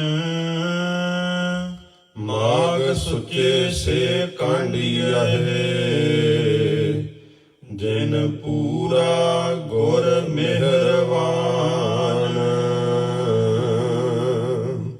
ਵਾਹਿਗੁਰੂ ਜੀ ਕਾ ਖਾਲਸਾ, ਵਾਹਿਗੁਰੂ ਜੀ ਕੀ ਫਤਿਹ। ਅਚੁੱਤ ਹੈ ਪਾਰ ਬ੍ਰਹਮ, ਅਬਿਨਾਸੀ ਅਗਨਾਸ।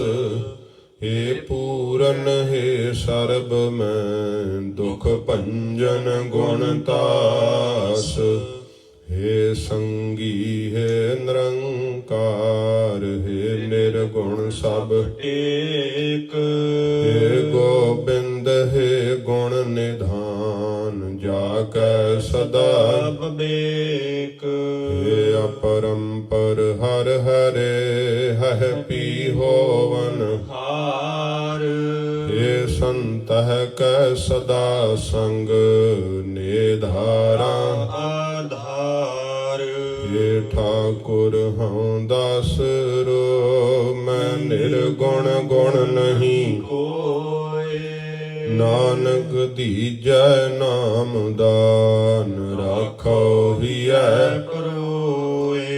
आए प्रभ शरणागति, कृपा निध दयाल। एक अखर हर मन बस्त, नानक होत निहाल। वाहिगुरु नाम जहाज है, चढ़े सो उतरे पार। जो शरधा कर सेवंदे, गुर पार उतारन हार।